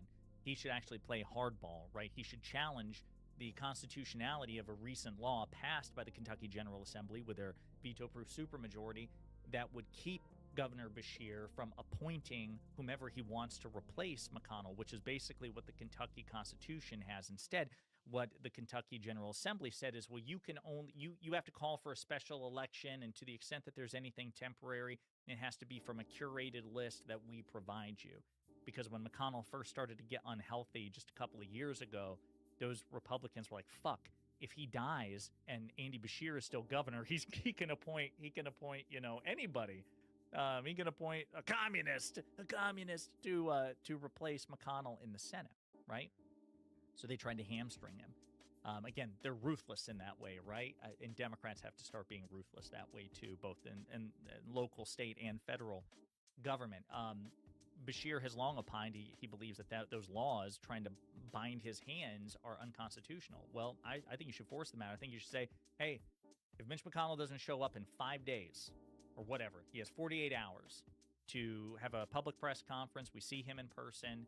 I need to be able to reach out and shake his hand. If he doesn't show up, I'm scheduling a special election, blah, blah, blah, and just play hardball. And so if you get your asses kicked in the Kentucky Supreme Court, who cares? Play hardball, right? You have nothing to lose. That's what I think. And the fact that he's not inclined to do that, again, I think just betrays that he doesn't have the ruthlessness for the moment. I think once the dust settles and Democrats have had their pound of flesh and we have, not only received justice, but also corrected the structural imbalance, then I could see somebody like Andy Beshear, who's still very young, being the guy, the visionary that you would want to lead us forward. But you need somebody, See, but we are going to see something happen. We are going to see some good, because look at this, unfortunately. Subscribe. Help me get to 100,000. I'm like 2,000 subscribers away. That is literally one viral video. And 200K. I'll get that plaque that says 100K. Shooting? Oh, shit. Oh, shit, right here. Okay, this is a serious moment, and I want to talk about how, we can be a better country if we vote for the right people and, have some socialist policies. But, bro, how are you going to stay in character when you're in your video when there's a shooting? It's like, oh, shooting, where at? Like, you're promoting the shooting. Like, bruh, come on, get for real. Get so for real. 200K. I'll get that plaque that says 100K. Shooting? Oh, shit. Oh, shit, right here. Get down, get down, get down, get down. Yeah, just get down. Oh, it's right there. Oh, shit. That definitely does sound like a rifle that somebody who is mentally fucking ill,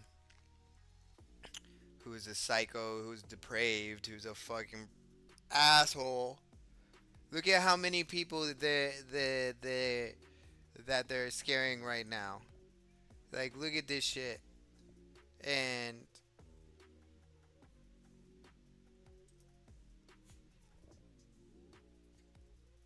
they should not have access to a gun if they're gonna do some shit like this. One viral video, and 200K. I'll get that plaque that says 100K. Shooting? Oh shit! Oh shit! Right here! Get down! Get down! Get down! Get down! Yeah, just get down. Oh, it's right there. Oh shit! Get. Get the register and come. Yeah, get the register and the tips. And the tips.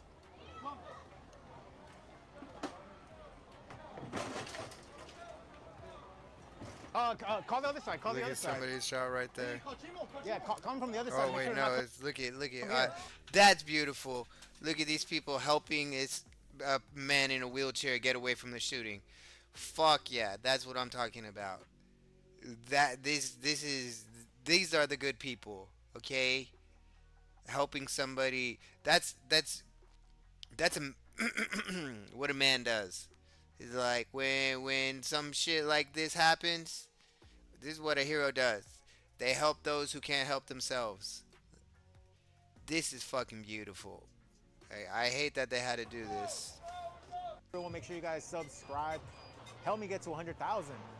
I'm like 2,000 subscribers away. That is literally one viral video, and 200K. I'll get that plaque. I think you hear the shots. I think you can hear the shots in the background when right before he says 200K. That says, everyone, make sure you guys subscribe. Help. Yeah, you hear the beeping, and then you hear a pop, pop, pop, pop. 6 people were shot. Everyone, make sure you guys subscribe. Help me get to pop, pop, pop, pop, pop. 100,000. These people start looking. I'm like 2,000 subscribers. Then you hear the gunshot again. Away. That is literally one viral video, and 200K. I'll get that plaque that says. More shots. He ducks. They realize they're shooting. 100K. Shooting? Oh shit! Oh shit! Right here! Get down! Get down! Get down! Get down! Yeah, just get down. Oh, it's right there. Oh shit! And sounds like, yeah, definitely a weapon that somebody like that should not have. Get the register and come. Yeah, get the register and the tips.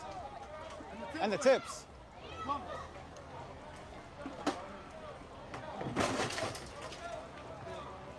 Call the other side. Call the other side.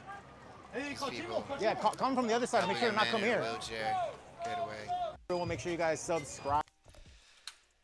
Trump's America, bro. Trump's fucking America. 6 people shot, including a child, in Seattle center shooting. Witnesses tell KMO. Jeremy Harris. Fucking terrible, bro. And we're giving money to Israel.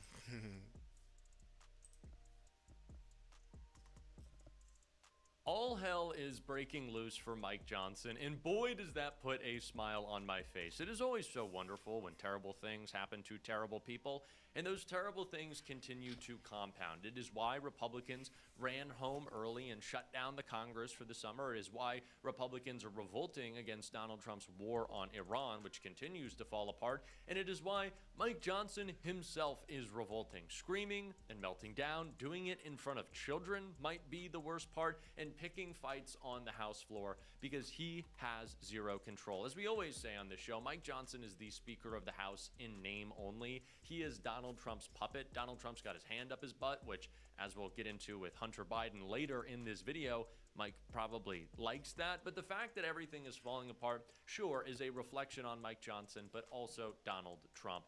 And we are going to get into it all in this video. The fighting, the hell breaking loose, the problems for Mike, the problems for Trump, the problems in the midterms, and how many Republicans in the House are gay. But it all starts with AOC just calling out Mike Johnson for shutting down the House because all hell is broken loose. So just real quick question, what do you make of the possibility of leaving early yet again from the House of Representatives cutting? I mean, without a war we're powers? here to do a job. Right. You know, we're here to do a job. There are so many. They get paid very well. They get paid to very well to be there and doing a job. They're not doing it. Okay. Different instances where people clock in and they're expected to show up on time and they're expected to leave their job on time. And if you are leaving your job early, you need to be accountable to that and tell people why. And if you are not doing your job, you get fired. And these folks just don't want to work, and it's really shameful. Thank you, Congresswoman. People do not work. These are the most entitled people in America. They win their elections and think they're next to God, that they can continue to take our tax dollars, buy bombs, ship them overseas to Israel instead of maybe investing in American infrastructure, making sure kids can eat or get an education. No, they don't really care about that. What they do care about is stock trading as well. They love insider trading. And then, when they're tired of busting open the Schwab accounts and making sure they can make 100% every year returns, yep, that's what they do. They go home and they call it a day. And this is embarrassing. But it is the reason why not just the Congress, but the Republicans leading it and leading it so poorly are underwater heading into the midterms. And that is exactly what Jessica Tarlov broke down right here with some great Fox polling. I know, surprising anything out of Fox besides Jessica is great. And it's the reason that we're going to get into Mike Johnson's screaming meltdown and the fights in the House. Battle lines right now, at least in these swing districts where elections are decided, like in Kate Conley's district and Bob Brooks and Bobby Polito, et cetera, are between Democrats, people running with a D next to their name, and Republicans. And you showed the initial Fox graphic with this approval of socialism, or the DSA and socialism, but not communism. But there was a lot more to that Fox poll, and it was absolutely brutal for Republicans. And that is going to be the choice in November. Democrats have 53 to 46. In counties where the presidential vote was close, so decided within 10 points, Democrats have 59-41, up on inflation and prices and the economy. Young people, old people, women, independents. The only group that Donald Trump was up with was white voters, and that was just GOP +1. That is the election that Democrats are thinking about. I understand that this. Everything is going terribly for Republicans right now. That is the bottom line. Things just are falling apart, and it is humiliating to watch these people. And it's just because their policies don't work. They have bad policies. Their policy of trusting Trump has led them so far from their conservative policies. They are so not conservative anymore, they're willing to give Israel more money and drag us into a never-ending war. Like, that's how fucking ass backwards the Republican Party is. People who pretend that they are the big, strong, tough guys continue to falter and fall apart and fall on their faces time and time again. And like I always say, yes, this is a reflection of Donald Trump. It shows his weakness. And I think we should talk about it this way, that these people are weak, that they are ineffective, that they continue to lose in every regard. They're losing a war. They're losing their jobs, hopefully. And it is why Mike Johnson is losing his mind, freaking out as fights break out within the Republican Party on the House floor. And the latest was him, and he had to say sorry for it. Mike Johnson is sick of this shit, but sorry he said so. Most House Republicans are frustrated that a small band of conservatives are upending the party's agenda, yet they face few consequences. Speaker Mike Johnson was at his wits' end. For months, he had been dealing with one rebellion after another, and now members were about to tank a bipartisan veterans bill. The House was scheduled to quickly approve the bill that Thursday morning and head out for the weekend. Trying to salvage another priority for his party, Johnson brought a handful of members, including those threatening to block the bill, into his ceremonial room across from the House chambers. Reps Anna Paulina Luna, who opposed the bill, and Zach Nunn, who supported it, started yelling at each other. Luna then pointed her anger towards Johnson. Fed up, the speaker snapped and replied, "I'm sick of this shit. according to multiple sources in the room. Witnesses were shocked that the typically even-keeled Johnson had lost his cool. Almost immediately, he apologized to Luna for his outburst. He then walked over to the elementary school-age son of Rep. Gabe Evans, who had witnessed the interaction, of course screaming in front of children, the pro-child party they claim to be. Mike got down on one knee and apologized for cursing in front of him. Johnson left the room and did what he's been forced to do repeatedly this Congress, pull the bill because a few Republicans wouldn't agree to vote for it. Noticed spoke with more than a dozen lawmakers and aides for a broader view of how the Speaker's daily crises, often brought about by his own members, continue to derail his party's agenda. Most rank-and-file Republican members are upset with the handful who regularly make the House look like a hot mess. Some lawmakers refuse to be team players, and the incentive structure that rewards them makes governing impossible, they say. It creates anger and resentment, retiring Rep. Don Bacon said. We want things to get done. Dysfunction is not good. Republicans. You guys aren't doing shit to help nobody. What the fuck you talking about? Have shut down the House floor, tanked rules, cursed at one another on the floor, and gotten in each other's faces, and those are just the fights that have happened in public. In private, members have grown increasingly incensed at the state of the House of Representatives, and the episode between Luna and Johnson off of the House floor encapsulates that exactly. Johnson and House Republicans have managed with a razor-thin majority to pass significant legislation, but it hasn't been easy or pretty, and it's also been significantly pretty piss-poor. This week, the conference passed 3 marquee bills: the annual defense authorization bill, a budget resolution for defense, and farm aid, and a bill curbing lawmakers from trading individual stocks. But even those items came with significant hand-wringing and last-minute agita. A handful of members, particularly those on the far right, have learned they can use their votes as leverage to get what they want. Johnson has frequently placated most of those demands, much to the dismay of the rest of the conference. So Republicans are in a constant state of all-out civil war, and it is just pretty funny to watch these people pull themselves apart, and they do it because there is no moral center to being a Republican, right? They are reactionary conservatives. There is no ideology that fuels their decisions. They just react on whatever the day's news is, or however they can help Trump, or really themselves is what they are after. These people have no moral center, and so it causes constant crisis in the House. And part of that lack of a moral center is the hypocrisy around who they love. And Hunter Biden talked about this recently with my friend Jennifer Welch, and Mike Johnson caught kind of a subtle stray.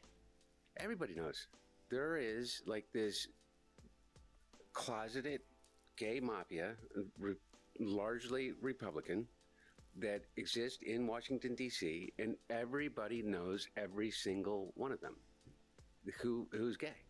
And so it's, and what I believe, the only... I think I need to send my brother. I need to send my brother to D.C. to undercover the closeted gay Republicans and out them.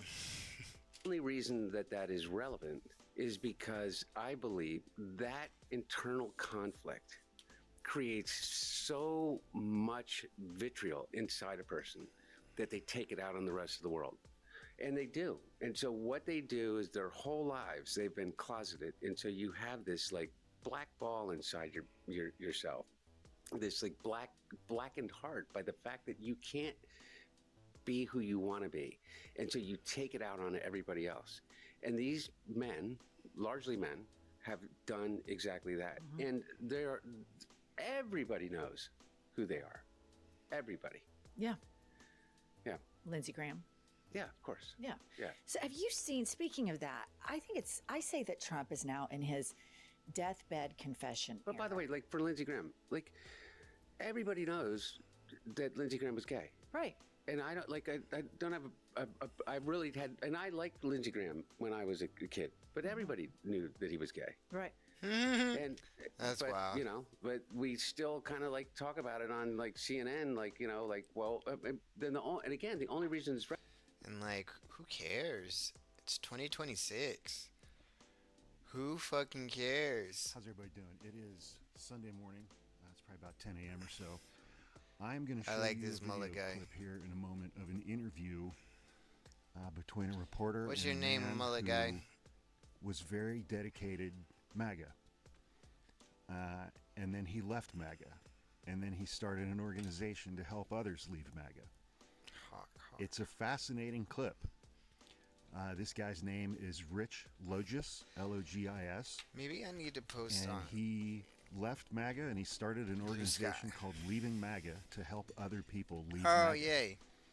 And I think he's got a podcast. I saw him recording some kind of an episode in the video. But he's from Florida. He was a fully committed Trump supporter. And he talks about how he built an entire identity for himself. And I think that's one of the key things that I've theorized over the last decade is, you know, I mean, it's just like with the super hardcore Second Amendment crowd. It's like they swap out their entire identity for this one issue. And he talks about how he built an identity for himself around anger and hate. And he viewed himself as being part of this grand struggle of good versus evil. And he talks about being addicted to rage and blaming others. It is good versus evil, except he was tricked into which side was being good and which side was being evil. I don't think good and evil are one side or the other. I think both could support evil things. For instance, like Israel and what we're doing to Iran right now. If you support that, you know, there's Republicans who support that. There's Democrats who support that. That's evil shit. You know, killing innocent people, going after civilian infrastructure, causing a global crisis that costs all of us money. That's fucking evil shit, bro. And the dopamine hit that he got from that, you know, fueling himself with things like they're going to take our guns, they're indoctrinating our kids, and things like replacement theory. And then he realized that it was all lies. And how did he come to realize that all of these things were lies? He diversified his sources for news. He started reading different websites. He started watching different news programs. And I think that that is utterly fascinating, and it speaks so heavily to how siloed so many of us are with our news intake and the sources of information that we use. But once he diversified the news sources where he got information from, then it became easy for him to realize that everything he had been told by Donald Trump was a lie, and everything that he had been told by right-wing media were lies. And so he left, and then he talks about, you know, reintegrating into society, and I've been real up front. It's like, you know, that's the part that's tricky for me, because of what these people voted for in 2024. 77 million people, and most of them are still going to be here when Donald Trump is long gone, and a lot of them are going to want to become part of polite society again. And I struggle with welcoming these people back with open arms without some level of accountability. Yep. They voted for having That's why I told my sister, because she did something very bitchy this weekend. So I told her, I met a beautiful woman and she's very rich and her family has a house in Greece. She's going to go live there for 3 months. I told her, when she's back and we fall in love, I'm taking my niece to Greece and she's not fucking invited. And I told my mom, I'm going to see you on the 27th for your birthday. Let's plan something. My sisters are not invited.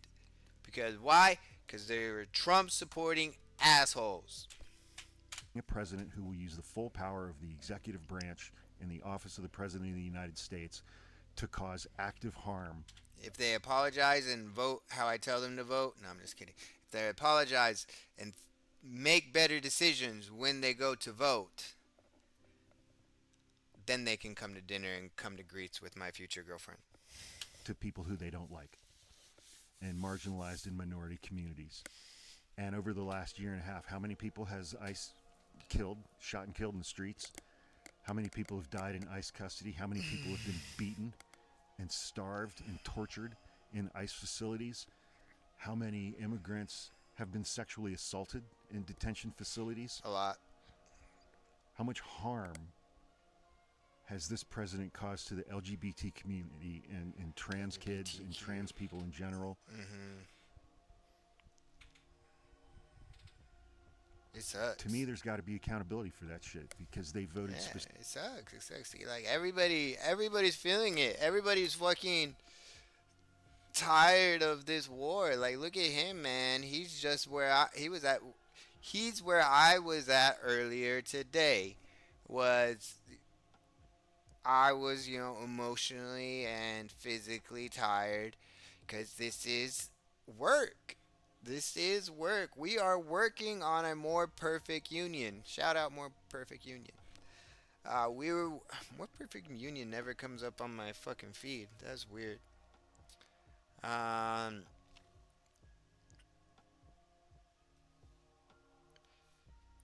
It's work. It takes it out of you. And seeing all the negative stuff takes it out of you. Like, fuck.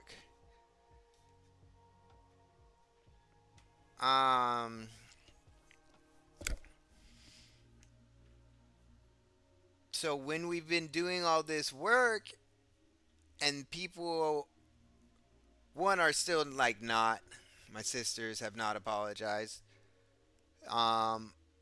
or just being ignorant to it all, like, you're like, fuck you, no.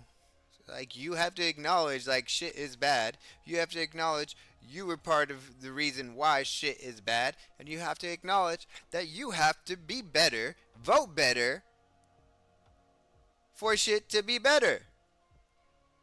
Okay? If you can't do any of those things, I'm sorry. You're not coming to Greece with me for with my future girlfriend to spend the summer. And you're definitely not going to birthday dinner with me and Mom. Specifically for those things. But anyway, I think this is a fascinating clip, so please enjoy it and watch it thoughtfully. In MAGA, I was addicted to rage. I had crafted an entire persona and identity based on lies. There's no doubt that Donald Trump and the Make America Great Again movement have drastically changed the political climate here in America. And Florida is a MAGA stronghold. Until recently, Rich Logis was a committed voice inside the Trump movement. Now he runs an organization helping others to step away from it. You were a sort of a MAGA banner waver, you might say. Cheerleader. I was an unapologetic MAGA activist. The opposition Democratic Party is an amalgam of all of the worst mass-suffering ideologies in the history of man. Oh, wow. Oh, wow, yeah, he was definitely a dick. I was embroiled in this good versus evil battle between everyone in MAGA and everyone who was against us. In MAGA, I was addicted to rage. Interesting. I was always enraged and angry at somebody or something. And there is a dopamine-infused reaction that happens from being addicted to rage. I had allowed myself to believe lies. I had believed that they were coming for our guns and trying to indoctrinate our children in the public schools. They were trying to replace white people. There's a famous or a popular MAGA influencer like Matt Van Hoyens or something like that. Super douche of a guy. Just announced that he's pulling out his like fucking 7-year-old of public schools and his wife is gonna homeschool him. Like, oh my goodness. With brown people and foreigners. I started to realize, no, this is not true. I had crafted an entire persona and identity based on lies. What was the point where you suddenly thought, right, that's it? When did that? How did the scales fall from your eyes? It's something that sounds very, very simple, but was very profoundly life-altering and changing for me, which was I diversified my news and information sources. Yeah. I started to slowly introduce non-MAGA media into my media diet. Did you discuss this with others of the movement and say, well, have you seen this? You know, I had with a few as I neared my eventual departure from MAGA. And did you find any sort of agreement among them? Did any of them go, oh yeah, I hadn't seen that? No. No. Over half of all Floridians voted for Trump in the last election. And Rich believes it was misinformation in the media that was the root cause for his popularity. And welcome back, everyone. It's Rich Loges here with Leaving MAGA. Rich formed Leaving MAGA, a group designed to help others make the difficult transition he himself made. What's the uptake been like for this? We have never been busier. Really? And I am hopeful and optimistic for the future because when we leave MAGA, we have to reintegrate ourselves back into our democracy rather than tear it down. And one of the ways that we build up our democracy is by recognizing that we agree more than we disagree.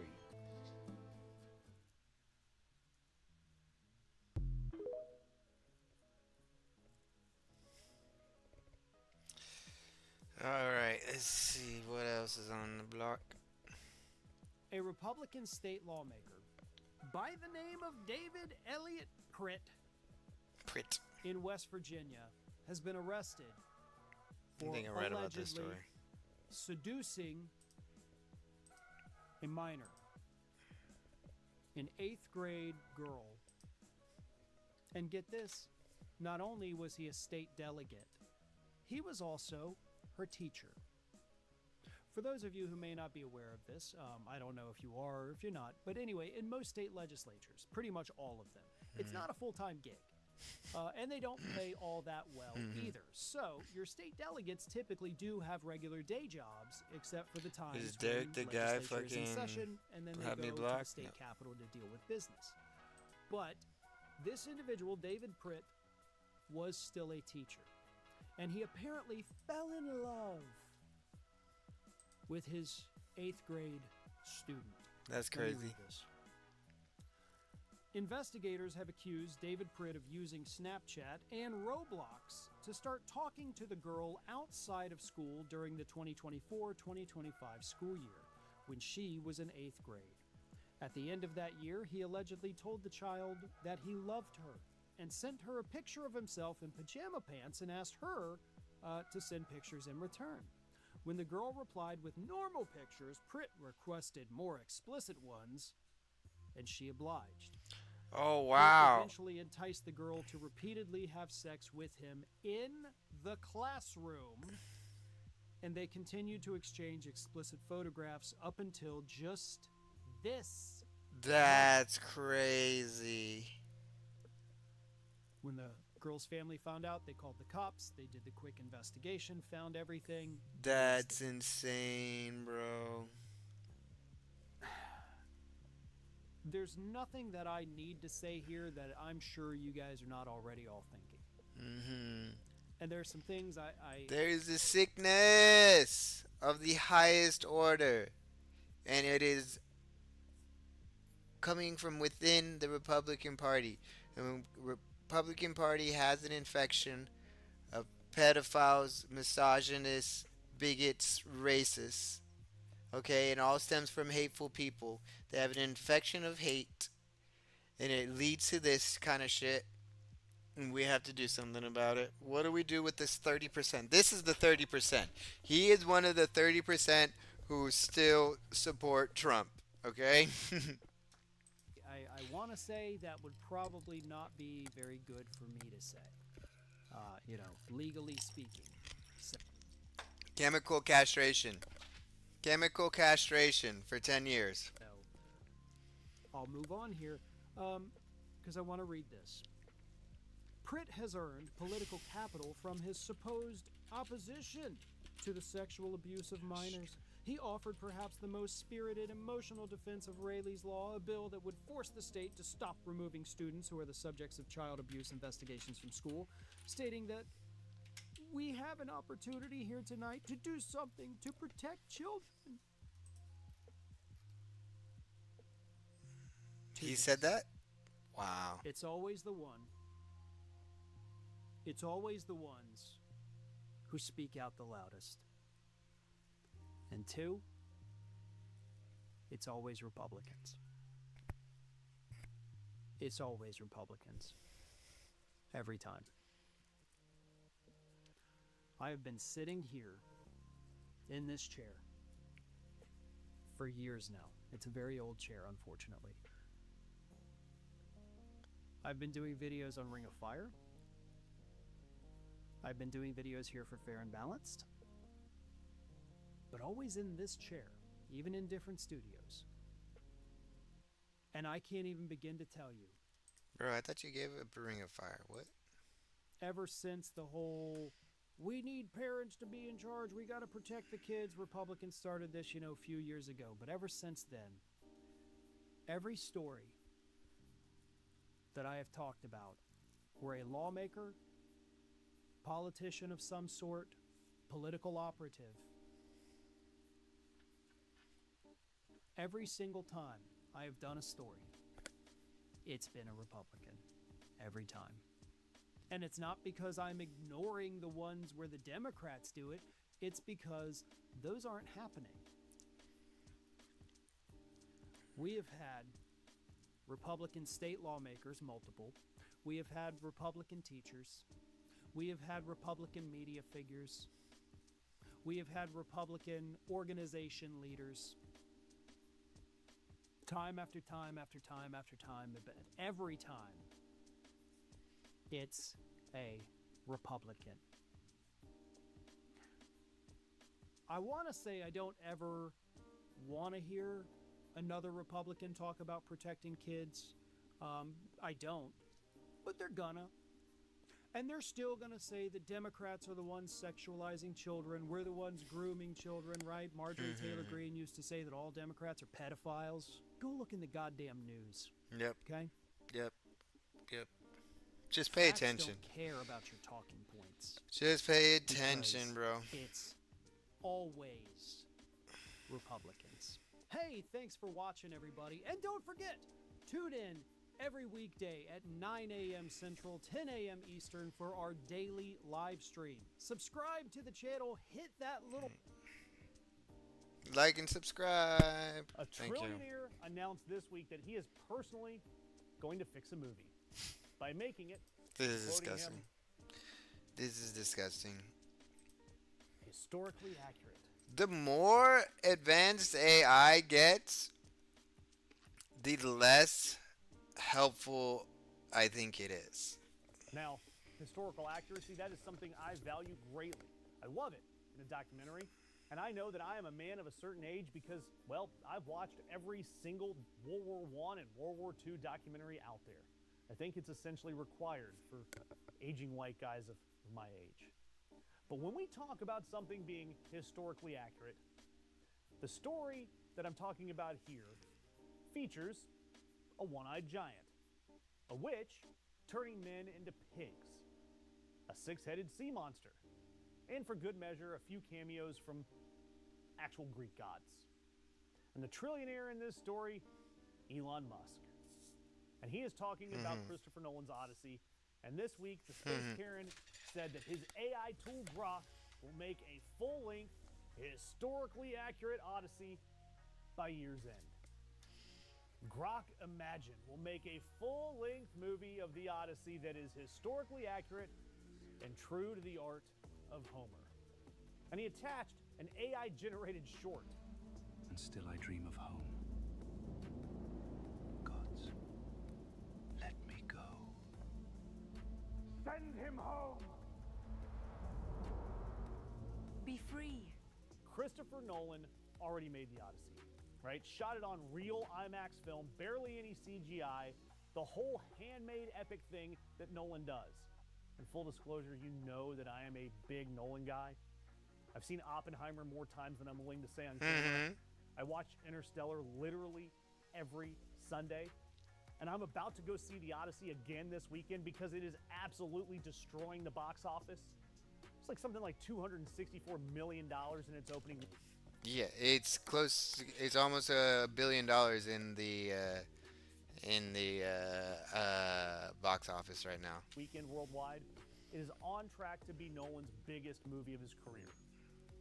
And shocker, the Rocket Man child doesn't like it. He has spent months online furious about their casting, specifically that Nolan cast Lupita Nyong'o, a black woman, as Helen of Troy. And Musk called Nolan, and I'm quoting him, anti-white racist, who only did it because he wants the awards. And I want you to think about that for a second, because it all falls apart pretty quickly. You gotta remember that Christopher Nolan won a ton of Oscars in 2023 for Oppenheimer with virtually an all-white cast. So the awards that Musk thinks that Nolan is so desperately chasing already gave him all-white awards.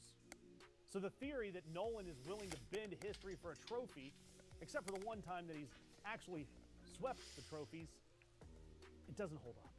Also, Nyong'o, she wasn't on screen much, but she is beautiful, and she owned the screen when she spoke. The woman who launched 1,000 ships, she owned that role. But the real comedy here, the real story, is the phrase itself, historically accurate. Elon, Mr. PayPal parasite, my guy, The Odyssey is a 2,800-year-old poem. It's fiction. It has a witch. It has a wind god who hands you the wind in a bag. And the version that his AI spit out in that 3-minute clip that he's so proud of is somehow whiter than the actual Bronze Age Mediterranean it's set in. Because historically accurate ancient Greece would be less pale than what Elon created. Not more. He wanted historical accuracy and accidentally made it historically inaccurate in the exact direction that he's pissed off about. That's crazy. And I've got to ask you guys, even if it was free, even if there was no advertising, nothing that would benefit anyone other than ego, would you sit through a feature-length AI-generated movie? Absolutely not. Never in my life. Never in my life would I pay money and or watch for free an AI generated movie. Are you fucking kidding me? Even if it's free? Or is that like a hard no from you guys? Settle it below. I want to hear what you guys have to say about this. But you have to think about what Elon is actually offering here. Not a film. Right now, he's got a 3-minute AI short that a random account made that Elon reposted with a promise that his white supremacist AI Grok will make a feature-length, full-length movie by the end of the year. So on one side, you have Nolan, and he's got his problems, his drawbacks, but he's putting it out on real film stock, real sets, the biggest release of the year, the only film ever shot entirely on IMAX. On the other side, a man worth $1 trillion posting a cartoon that a stranger made and called it cinema. Instead of an AI, he has enough money. Instead of an AI fucking movie, he can make his own fucking movie. Oh my Jesus Christ! And he's like we don't need billionaires. I'm sorry. I'm on that full socialist. Fuck it. I'm on that full socialist grind. We don't need billionaires, especially like him. The fuck? Let's take all their fucking money. He is endorsed. Let's take all their fucking money, bro. Great director. I say that jokingly. Mel Gibson. $100 million to shoot it, and I promise you, this is a real thing. In the original Homeric Greek. Yeah, I can't wait for the giant 4-hour summer blockbuster performed in a dead language that no one speaks. Sanskrit, dead language. Has anybody watched the movie PCU? Anyway, for the record, Musk has also melted down over the rumor that Elliot Page would play Achilles.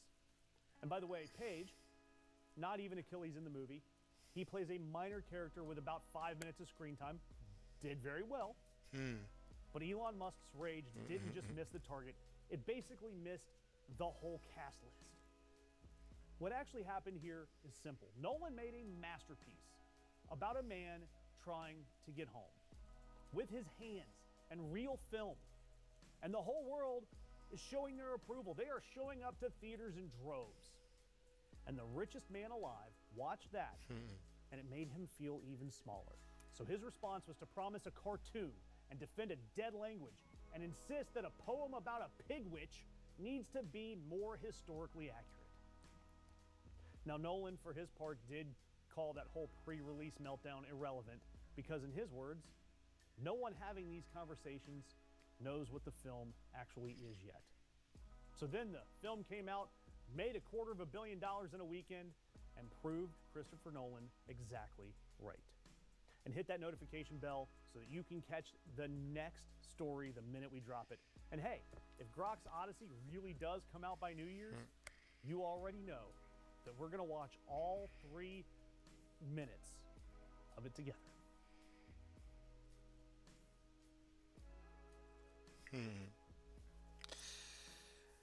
All right. Actually, When were you let's last watch in this one. the UK? Oh, good. Yeah, actually, this is a good segue. 2 years ago. Exactly. So, Oh. so I live there. I'm there the whole time. That is Yeah, nonsense. you live a to- cloistered existence. No, I don't actually. And the numbers also disprove what you say. All right, everybody. Finally, Democrats in Congress are making a move to investigate Andrew and Tristan Tate's connections to the Trump family and Trump administration. We have relentlessly been covering these connections. Why did you have Elon Musk on this channel over the past week, and I am still uncovering more and more. Not only was Andrew Tate straight up friends with Barron Trump after Andrew had admitted to being a pimp and basically sex trafficking on camera, not only was he friends with Don Jr., but people all across the Trump administration had tried to help Andrew Tate get off these charges in a top-down manner in 2025.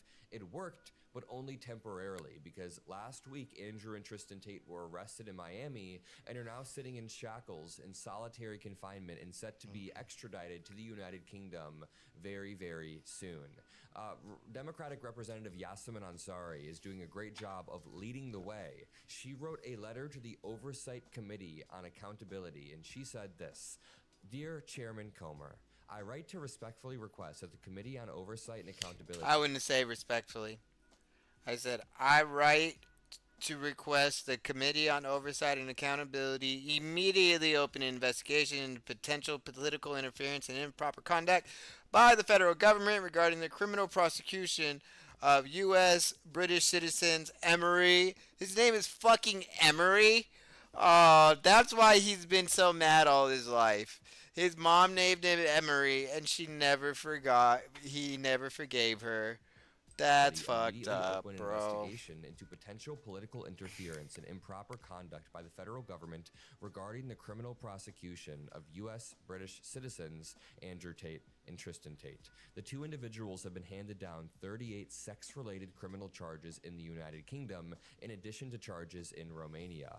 Recent reporting and public disclosures raise extremely grave national security, diplomatic, and ethical concerns about whether political networks in the president's orbit, including members of his family and other public officials, leverage their influence to shield these men who are facing grave criminal indictments on human trafficking, sexual assault, and exploitation of minors. Shockingly, the Tate brothers and their representatives have successfully cultivated ties with conservative political figures and Republican members of Congress, including meeting with Congressman Wesley Hunt in Washington, D.C. as recently as last week, meeting with Paolo Zampoli as recently as last week before they got arrested. They are close to Paul Ingrassia because he is their former lawyer, and then he got a job in the Trump admin and directly lobbied for the Tates to get off their charges So about bad. a year ago. We have the proof for all of this. Most egregiously, investigative reports have detailed direct, extensive communications between Andrew Tate and Barron Trump, the president's son, as well as the Tate brothers' broader interactions with high-profile political figures within the president's personal circle. The committee must investigate whether back-channel communications between the Tate brothers presidential advisors, and members of the first family, such as Barron Trump, influenced official actions or administration policy regarding criminal prosecution in the investigation of the brothers. Now, we have been talking about this relentlessly over the past week, and I think we've done our fair share. I think you and I, all of the Macromedia team, the people who have been reporting on this in independent media, have done the work of pushing this into the mainstream. Now this is turning into a legitimate investigation. So shout out to Yasemin Ansari. Shout out to everybody who has been covering this. We need to keep talking about this because the admin has repeatedly covered up for these types of sex criminals. I mean, once is too much, of course. But when you notice a pattern of, Matt Gaetz, the representative from Florida, having his investigation covered up by Republicans, and then he resigns. The Epstein files being covered up by Republicans, this being covered up by Republicans. The pattern becomes pretty damn obvious, and it's our duty as Americans to call this out. So let me read the thread that I wrote on Twitter that is going viral right now. If you appreciate these videos and the coverage that we do, make sure you drop a like. It's the best way to help punch back against these right-wing algorithms. And by the way, in just one moment, I'm going to show you a clip of Elon Musk himself doing an interview with The Economist and getting absolutely rolled by this reporter. She does an absolutely great job. It's the editor-in-chief, Zanny Minton-Beddoes, basically debating Elon Musk on UK politics. And Elon tries to claim that he doesn't support far-right figures. But the reality is, Elon Musk supported Andrew Tate. Elon Musk sent affirming, praising tweets about Andrew Tate when Andrew announced his bid for prime minister in 2025. I want you to think about this for a moment. That's crazy. Even after Andrew Tate had been charged with crimes in multiple That countries, is like human crazy. trafficking and rape a few years back in Romania, the United Kingdom, even investigations in the United States, he still successfully infiltrated his way into the right-wing orbits. People like Elon, Barron, they were just communicating with him. They were openly praising him on Twitter, saying he's not wrong when Andrew Tate announced his bid for prime minister. It's all just such a joke. I wrote this on Twitter. It says, breaking. Leaked Andrew Tate texts are looking very bad for the Trump admin. And by the way, we have more Andrew Tate texts of him actually carrying out the sex trafficking and him carrying out the manipulation. It's all despicable. We're going to cover this all, but first, texts from Andrew Tate revealed that a Trump admin official directly intervened on the Tate brothers' behalf in early 2025 to stall the sex trafficking investigation. Quote, I had word from the Trump admin that they're on top of things, wrote Andrew Tate via text. Tate's former lawyer, Paul Ingrassia, is now a Trump admin official and is the one who requested the Tate brothers' devices be returned to them. You may remember Paul Ingrassia from his leaked text last year in which he said he, quote, has a Nazi streak and uses old slurs. J.D. Vance still follows the Tate brothers on Twitter. Barron is friends with them. All of this happened after Andrew admitted to being a pimp on camera.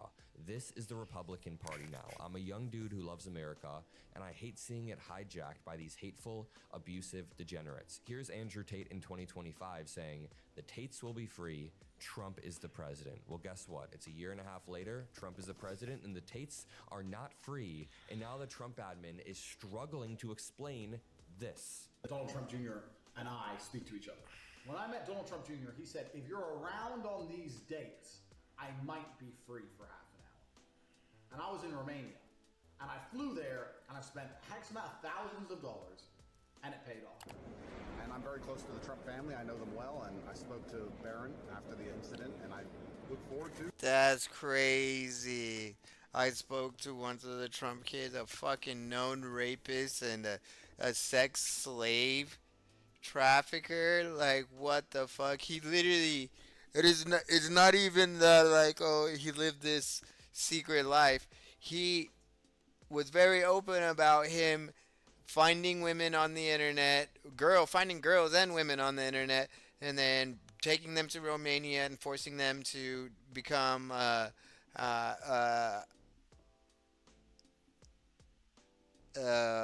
sex slaves on the internet, on webcams, taking their money. And then he was like, hey, I can teach you how to do this. You too can force women to into sex work. Once I am free, being with Donald Trump in person and reminding him that he's a bulletproof badass. is President Trump or the administration, do they have any plans to intervene in the extradition process for the Tate brothers? No.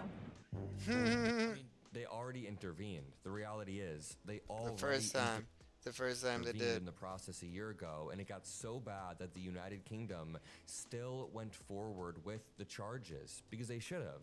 They are literally rape charges, 19 child porn charges, 3 human trafficking charges, 3 assault charges, 17 rape and sexual assault charges. This brings me on to Elon Musk. I need to point out that Elon Musk is somebody who also praised Andrew Tate, praised Andrew Tate's politics. Elon Musk has 250 million followers on Twitter, endless amounts of money. He's a trillionaire, quite literally. And he is using this money and influence and attention, the attention economy, to spread right-wing lies and propaganda, and he gets called out for it right here.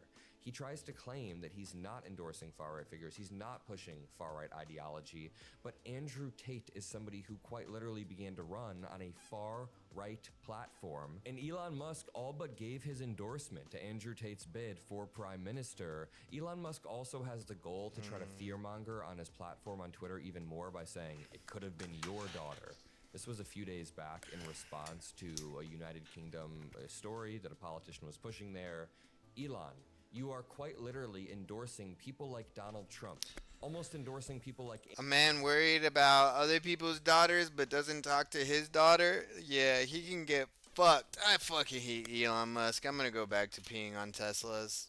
Andrew Tate. You are boosting and pushing the worst people in the algorithm. Oh yeah, and Andrew Tate would literally want to take your daughter and make her a sex slave, force her into sex work on the internet.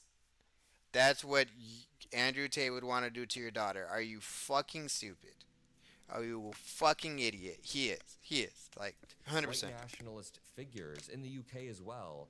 And you're trying to fearmonger about other people's daughters? It's incredibly despicable work. Very quickly, Trump's eldest son, Don Jr., publicly spoke out against Andrew Tate's detention in Romania, calling it, quote, absolute insanity in a May 2023 tweet.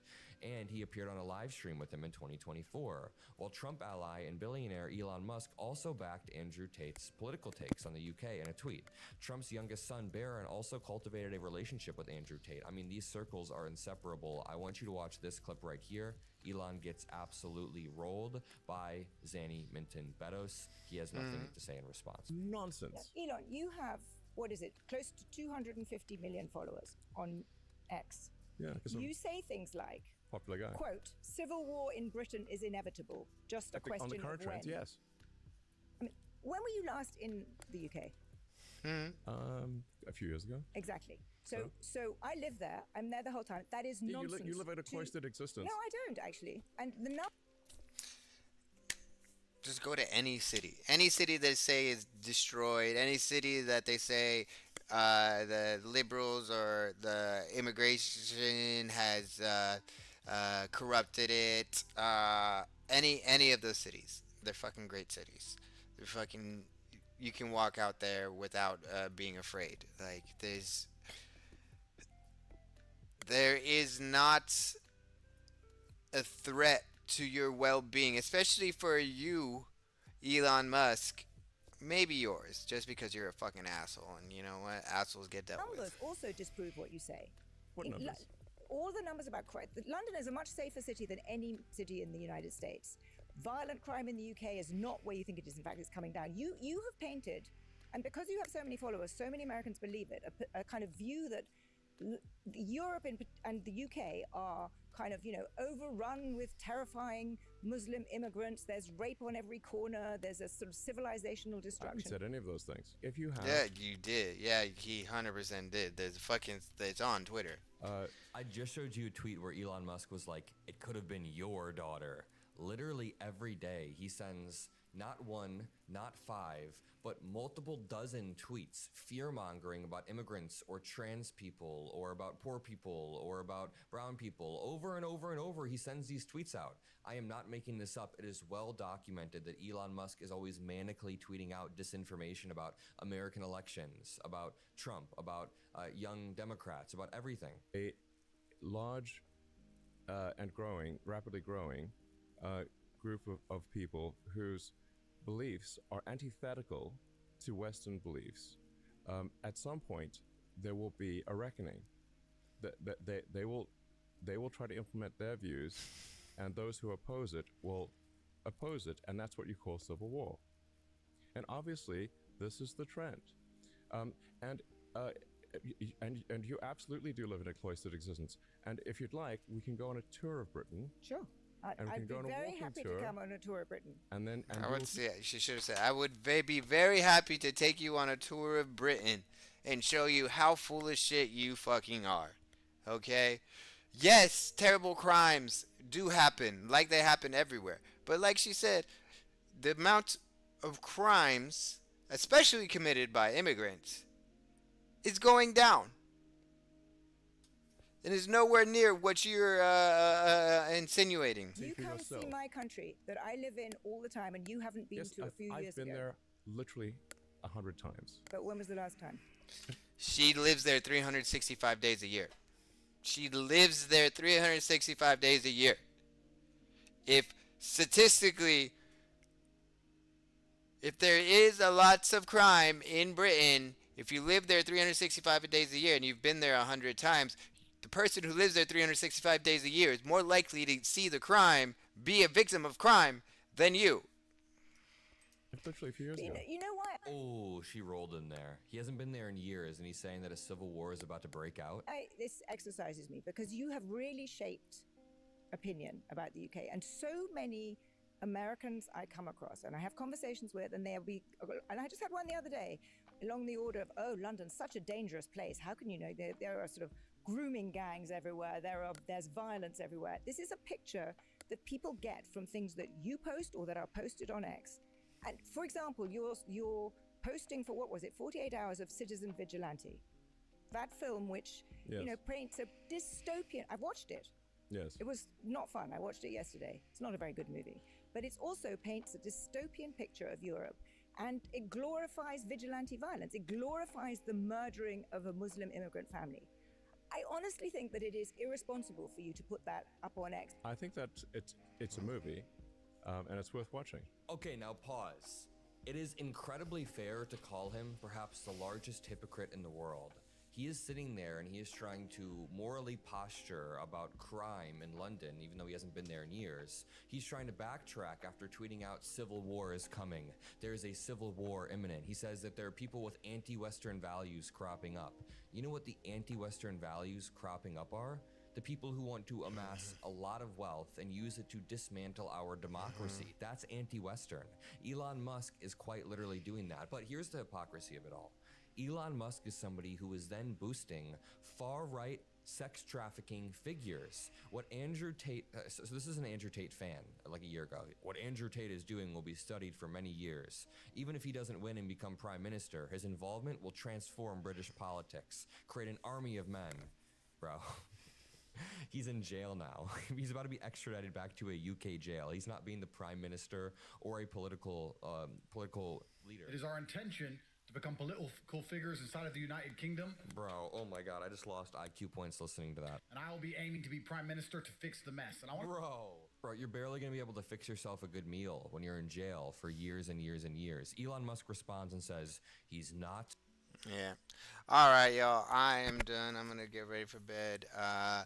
See y'all Thursday, possibly Friday. Probably not Saturday. I think I'm going to be taking Saturdays off to go and have fun, touch grass, touch women, consensually, of course. Dancing, dating and all that jazz. Yeah. But but I'm gonna try to keep it Thursday, Friday, and Sunday. Get involved. It's time. It's 100 days to the midterm elections. I do think we are kind of just going through the motions, but we need to be strong in these motions to preserve what we have, and then take what we have, those coalitions, those communities that we build in these next 100 days, and use it for the inevitable push to remove Trump out of office, because that will happen. Good night. Take care.